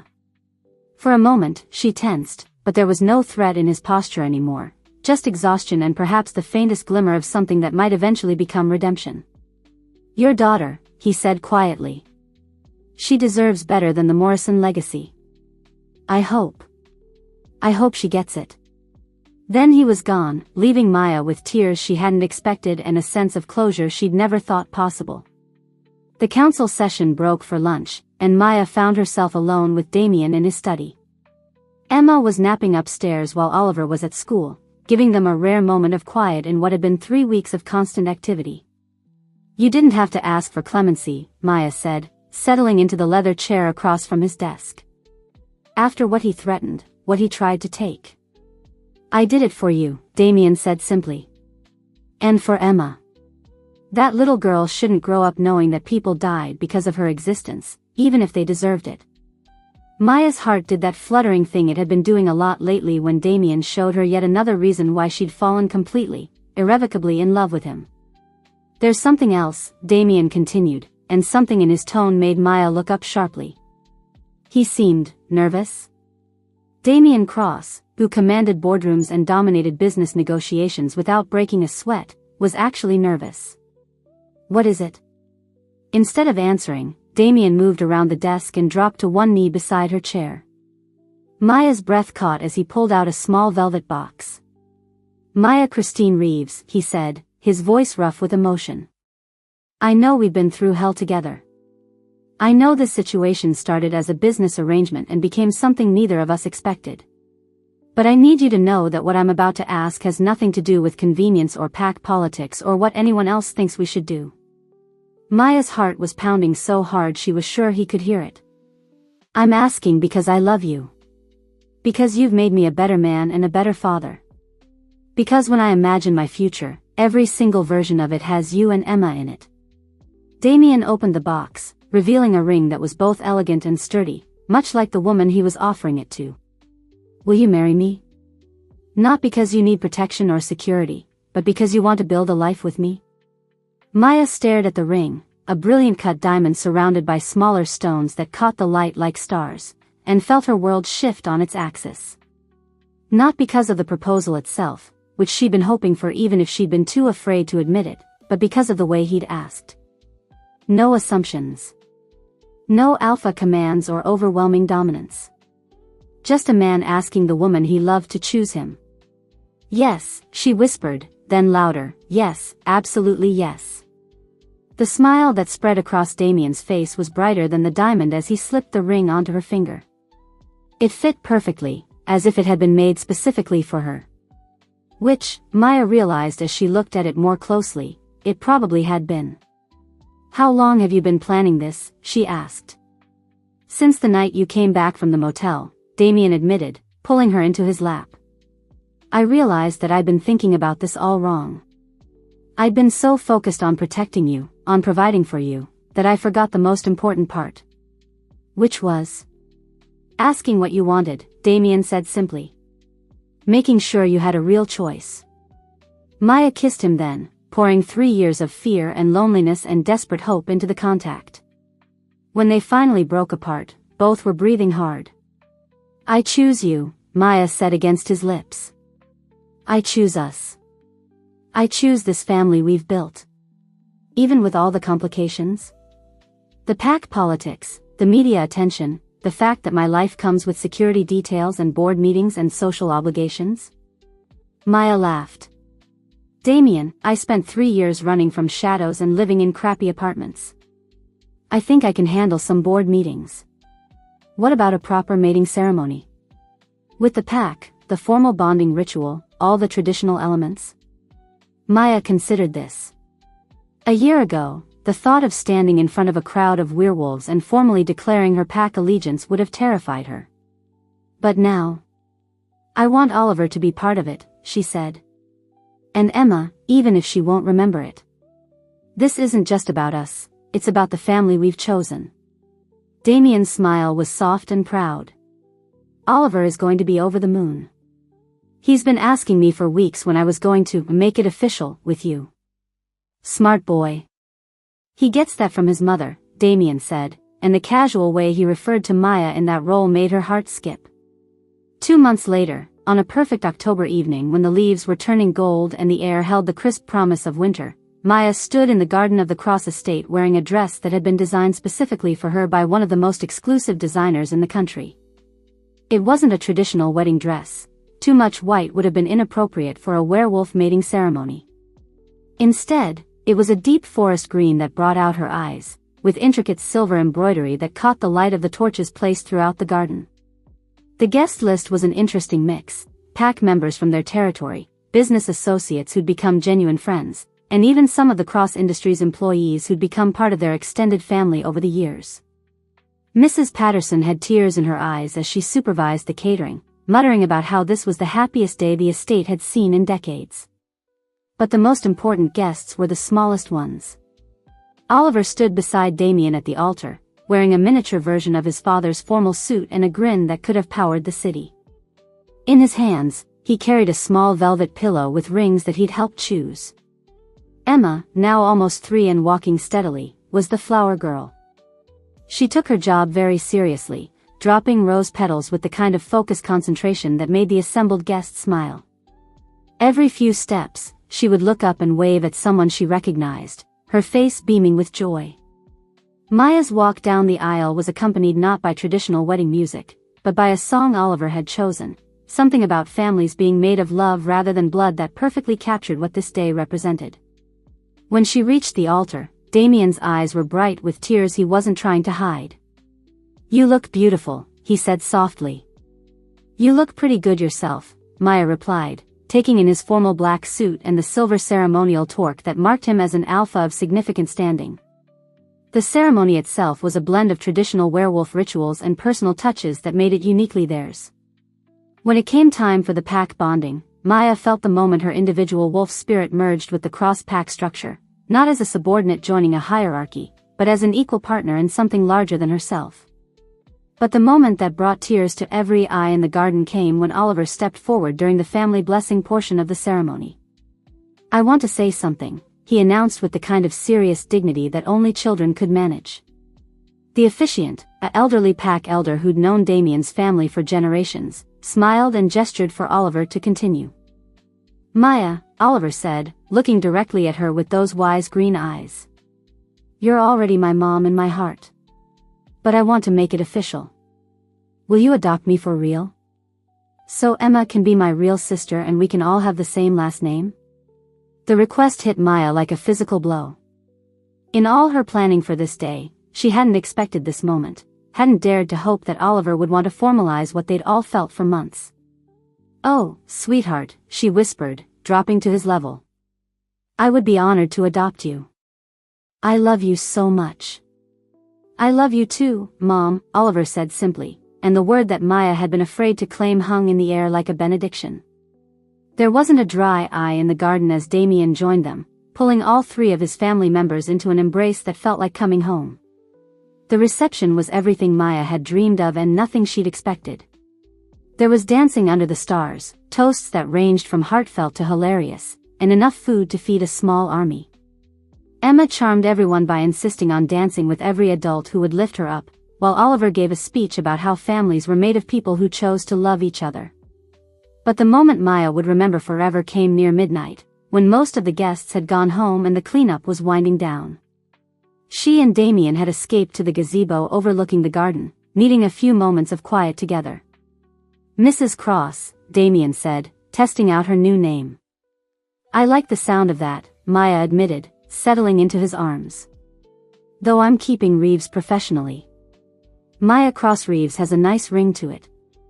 "Whatever makes you happy," Damien said, pressing a kiss to the top of her head. "I just want you to be happy." "I am happy," Maya said, and realized it was completely true. "For the first time in years, I'm exactly where I want to be."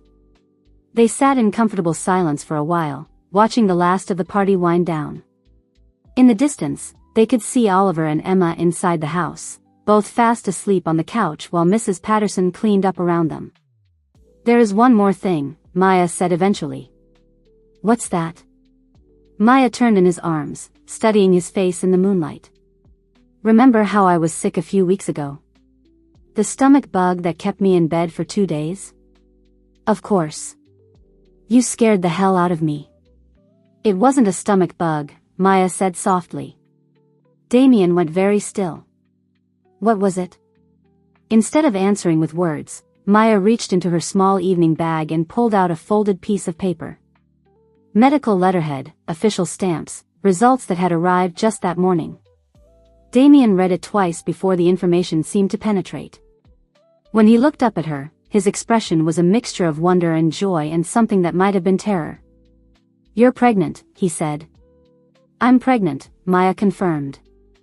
"About 8 weeks along. Due in early summer. A baby." Damien's voice was soft with amazement. "Our baby."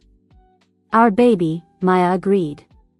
How do you feel about that?" Instead of answering immediately, Damien cupped her face in his hands and kissed her with a tenderness that spoke of promises and hopes and a future bright with possibility. "I feel like the luckiest man alive," he said finally. "I feel like I've been given everything I never knew I wanted. Even though it means diapers and midnight feedings and a toddler and a 6-year-old and a newborn all at the same time." Damien laughed. "Especially because of that." Maya, a year ago I had a beautiful house and a successful business and a son I loved but didn't know how to reach. I had everything money could buy and nothing that really mattered. He gestured toward the house where their children were sleeping, toward the garden where they just pledged their lives to each other, toward the life they'd built together from the ashes of their individual pain. Now I have a family. A real family, built on choice and love and the kind of trust that doesn't break when things get difficult. His gray eyes were bright in the moonlight. I have you. I have Oliver and Emma and now this new little one. I have everything that matters.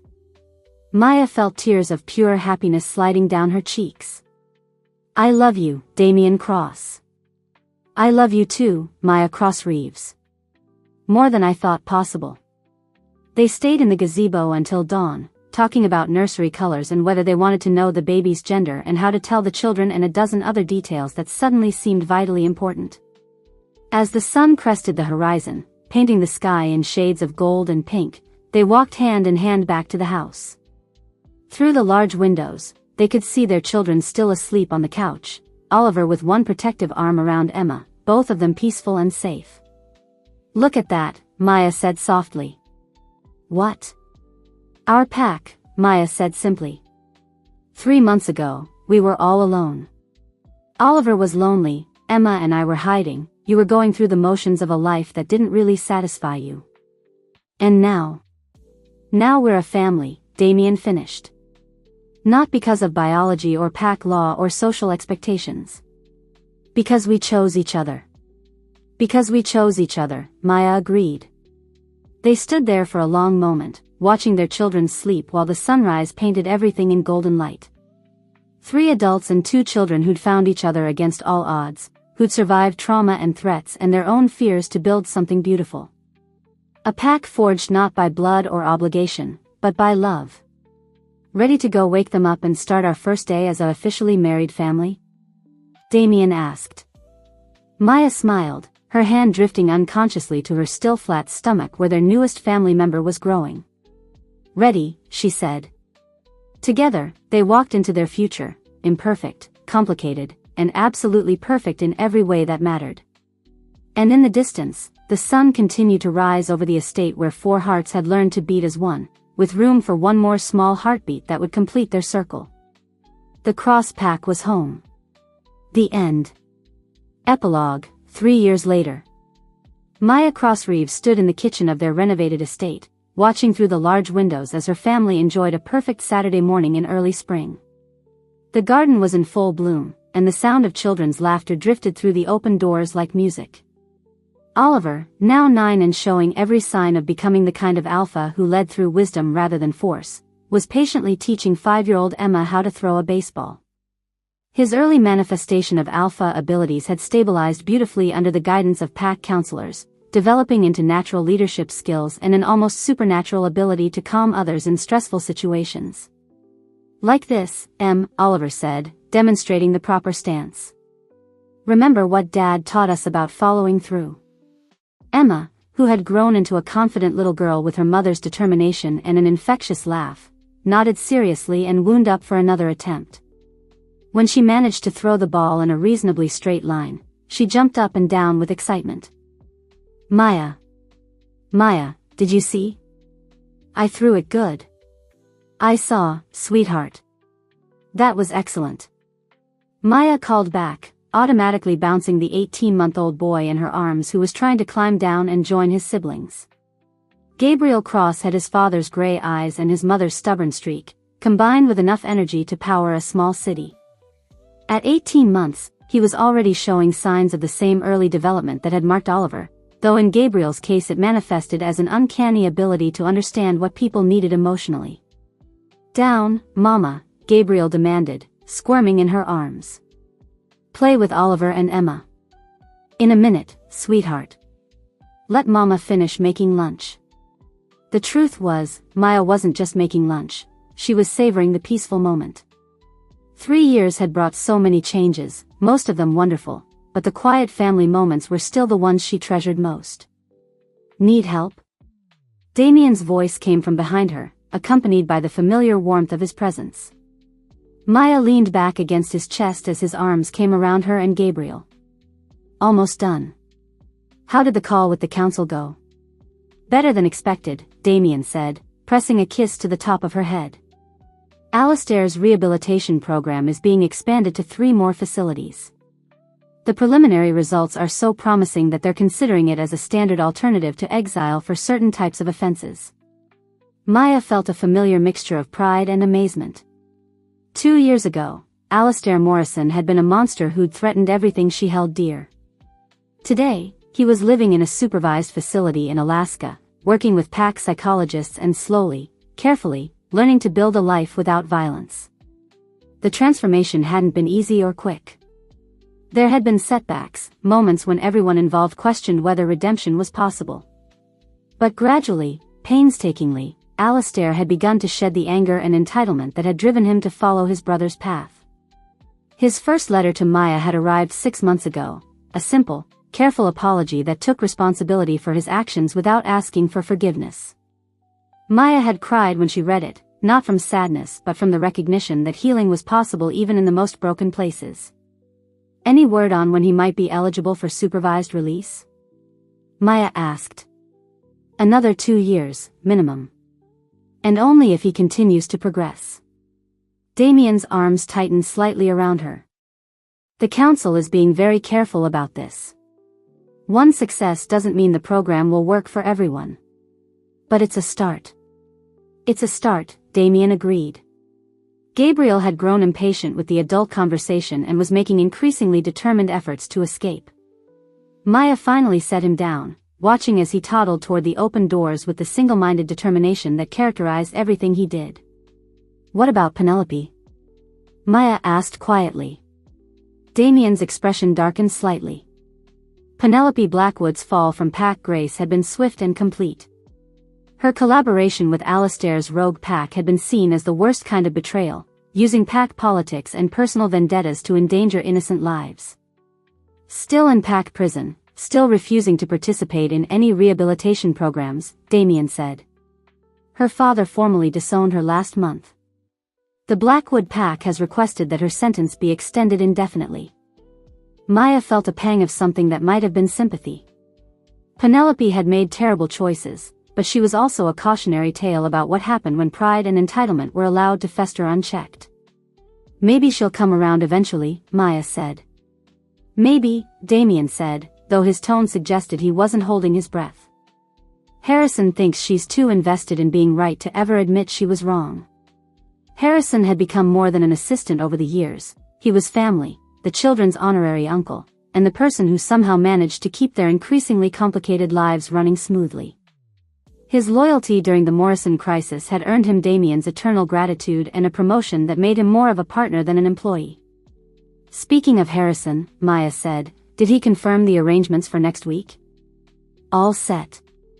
The adoption papers will be finalized Monday morning. Oliver will officially become Oliver Cross-Reeves, and then we're taking everyone to Disney World for a week of completely irresponsible fun. Maya grinned. Oliver's adoption had been a long process, complicated by pack law and the need to ensure that all the legal requirements were met. But finally, the little boy who'd been her son in every way that mattered would have the legal documentation to prove it. He's been counting down the days, Maya said. So have I, Damien admitted. I know it's just paperwork, but it makes it official, Maya finished. Makes him legally ours, not just emotionally. They were interrupted by a crash from the garden, followed by Gabriel's delighted laughter and Emma's voice saying, oh. Through the window, they could see that Gabriel had somehow managed to knock over the small table where they'd been keeping the baseball equipment. Oliver was already helping him up while Emma gathered the scattered balls. I should probably, Maya started. I've got it, Damien said, already heading for the door. You finish lunch. The natives are getting restless. Maya watched him stride into the garden, immediately transforming from serious alpha businessman to patient father as he scooped Gabriel into his arms and ruffled Emma's hair. The sight never got old, this man who commanded boardrooms and influenced policy playing peekaboo with a toddler and teaching a 5-year-old the finer points of baseball. Her phone buzzed with a text, and Maya smiled when she saw the sender, Dr. Sarah Hartwell, the pediatric psychologist who'd been working with Emma to help her process the changes in her life. Emma's progress report is excellent. No signs of trauma from the Morrison incident, healthy attachment patterns, and her language development is ahead of schedule. Whatever you and Damien are doing, keep it up. See you next month for her final session. Maya felt a surge of relief and pride. Emma's resilience had been remarkable, but Maya had worried about the long-term effects of that terrible night. Knowing that her daughter was thriving, that the love and stability they'd built was enough to overcome the chaos of her early years, was worth more than any professional success. And speaking of professional success, Maya glanced at the corner of the kitchen where her laptop sat, displaying the manuscript she'd been working on for the past year. Finding Home, A Guide to Building Chosen Family, was nearly finished, and her publisher was already expressing enthusiasm about the advanced chapters. The book had started as a way to process her own experiences, but it had evolved into something larger, a resource for other displaced wolves, for anyone who'd lost their original pack and needed guidance on building new connections. The initial print run was modest, but Maya suspected it would find its audience. Writing had become her unexpected passion, a way to channel her experiences into something helpful for others. She still helped with Cross Industries' charitable foundation, still participated in pack council meetings, but the writing was hers, a way to build meaning from everything she'd survived. Mama. Emma's voice carried from the garden. Gabriel threw my ball over the fence. Maya looked out to see Gabriel grinning proudly while Emma stood with her hands on her hips in a perfect imitation of Maya's "I'm not angry, just disappointed" pose. Even at 18 months, Gabriel had a gift for creating chaos with the best of intentions. "I'll get it, Oliver said, already heading for the gate that led to the neighboring property. The neighbors were the Hendersons, an elderly human couple who'd become unofficial grandparents to the Cross children. Mrs. Henderson had a standing invitation to join them for Sunday dinners, and Mr. Henderson had taught Oliver how to build model airplanes. They were proof that family could extend beyond blood and species. Maya's phone rang, and she smiled when she saw the caller ID, Mrs. Patterson. "Hello, dear," came the familiar voice of their former housekeeper, now enjoying a well-earned retirement in Florida. "How are my babies?" "Growing like weeds," Maya said warmly. Gabriel took his first real steps yesterday, Emma learned to ride a two-wheeler, and Oliver lost another tooth. "And how are you and Damien?" "Happy," Maya said simply. "Really, truly happy." "Good. You deserve it, child. You all deserve it." Mrs. Patterson's voice was soft with affection. "Tell the children Grandma Pat will see them soon. I'm flying up for Oliver's adoption ceremony." After they hung up, Maya looked around the kitchen, their kitchen, in their home, filled with the comfortable chaos of a real family. The refrigerator was covered with Gabriel's finger paintings and Emma's school pictures and Oliver's honor roll certificates. The counter held a pile of permission slips for field trips and reminders about dentist appointments and invitations to birthday parties. It was beautifully, messily, perfectly ordinary. And it was everything Maya had never dared to dream of during those dark years of running and hiding. "Lunch ready?" Damien asked, returning with all three children in tow. Gabriel was riding on his shoulders, Emma was holding one hand while chattering about something that had happened at preschool, and Oliver was carrying the rescued baseball with the air of someone who'd successfully completed an important mission. "Just about," Maya said, setting plates around the kitchen table. "Everyone wash hands." The organized chaos of getting three children fed and settled was a well-practiced routine. Gabriel needed his food cut into tiny pieces and his sippy cup filled with the organic milk he preferred. Emma required her sandwich cut into triangles, not squares, and at least 3 different vegetables she could pick at and mostly ignore. Oliver needed enough food to fuel his growing preteen body and a drink that wasn't too cold but not too warm either. As they ate, the children shared the highlights of their morning.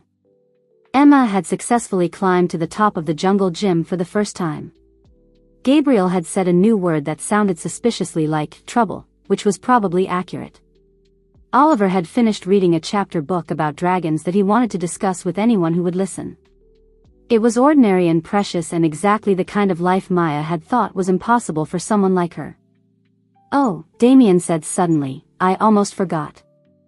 I heard back from the Silverstone pack. Maya looked up sharply.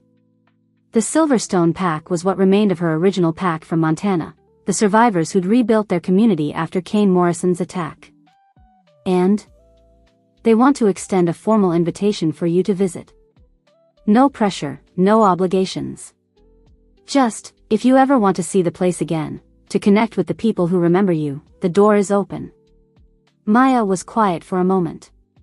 3 years ago, the thought of returning to Montana would have sent her into a panic. But now, would you come with me? She asked. Of course. All of us, if you want. Make it a family trip. Maya looked around the table at her children, all of her children, and felt something settle into place.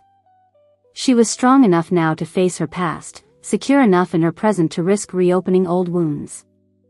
I think I'd like that, she said. Someday. When Gabriel's a little older. Oliver perked up. Can we see where you grew up, Maya? And meet the people who knew you when you were little? Maybe, sweetheart. Would you like that? Yeah. I want to know all about your family before us. The simple acceptance in his voice, the assumption that Maya's past was just another part of their family story rather than something shameful to hide, brought tears to Maya's eyes. After lunch, as the afternoon stretched lazily ahead of them, the family migrated to the living room. Gabriel settled down for his nap while Emma read picture books to her stuffed animals. Oliver curled up with his dragon book, and Damien spread out some work papers, though Maya noticed he spent more time watching the children than actually reading. Maya pulled out her laptop, intending to work on her book, but found herself simply observing the scene instead. The sunlight streaming through the windows, the soft sounds of contentment, the sense of peace that came from being exactly where you belonged. Her phone buzzed with a text from Harrison. Preliminary sales figures for the Foundation's new mentorship program are excellent. You were right about connecting displaced wolves with established families. Another Maya Cross-Reeves success story. The mentorship program had been Maya's idea, pairing lone wolves and displaced families with stable pack households who could provide guidance and support. It was growing faster than anyone had anticipated, proving that there were more people looking for connection than the traditional pack structure could accommodate. Good news? Damien asked, noticing her smile. The mentorship program is expanding to 12 more territories, Maya said. Harrison thinks we'll need to hire additional coordinators by the end of the year. I'm proud of you, Damien said simply. For what? For taking your pain and turning it into something that helps other people. For building something beautiful from the worst experience of your life. Maya looked around the room again, at Oliver reading peacefully, at Emma creating elaborate stories for her toys, at Gabriel sleeping with complete trust in their protection, at Damien watching over all of them with quiet contentment. We built something beautiful, she corrected. All of us together. As evening approached and the children began their bedtime routines, Maya and Damien found themselves in the garden again, drawn by the memory of all the important conversations they'd had in this space. Any regrets? Damien asked, pulling her close as they looked up at the first stars appearing in the darkening sky. Maya considered the question seriously. 3 years ago, she'd been a frightened Omega running from ghosts, convinced that she was too broken to deserve love or happiness. Tonight, she was a wife, a mother, a published author, a pack leader, and a woman who'd learned that healing was possible even from the deepest wounds. Just one, she said finally. Damien stiffened slightly. What's that? Maya smiled and turned in his arms. I regret that it took us so long to find each other. Think of all the time we wasted being unhappy when we could have been together. Damien's answering smile was brilliant in the starlight. Well, we'll just have to make up for lost time. I love you, Damien Cross.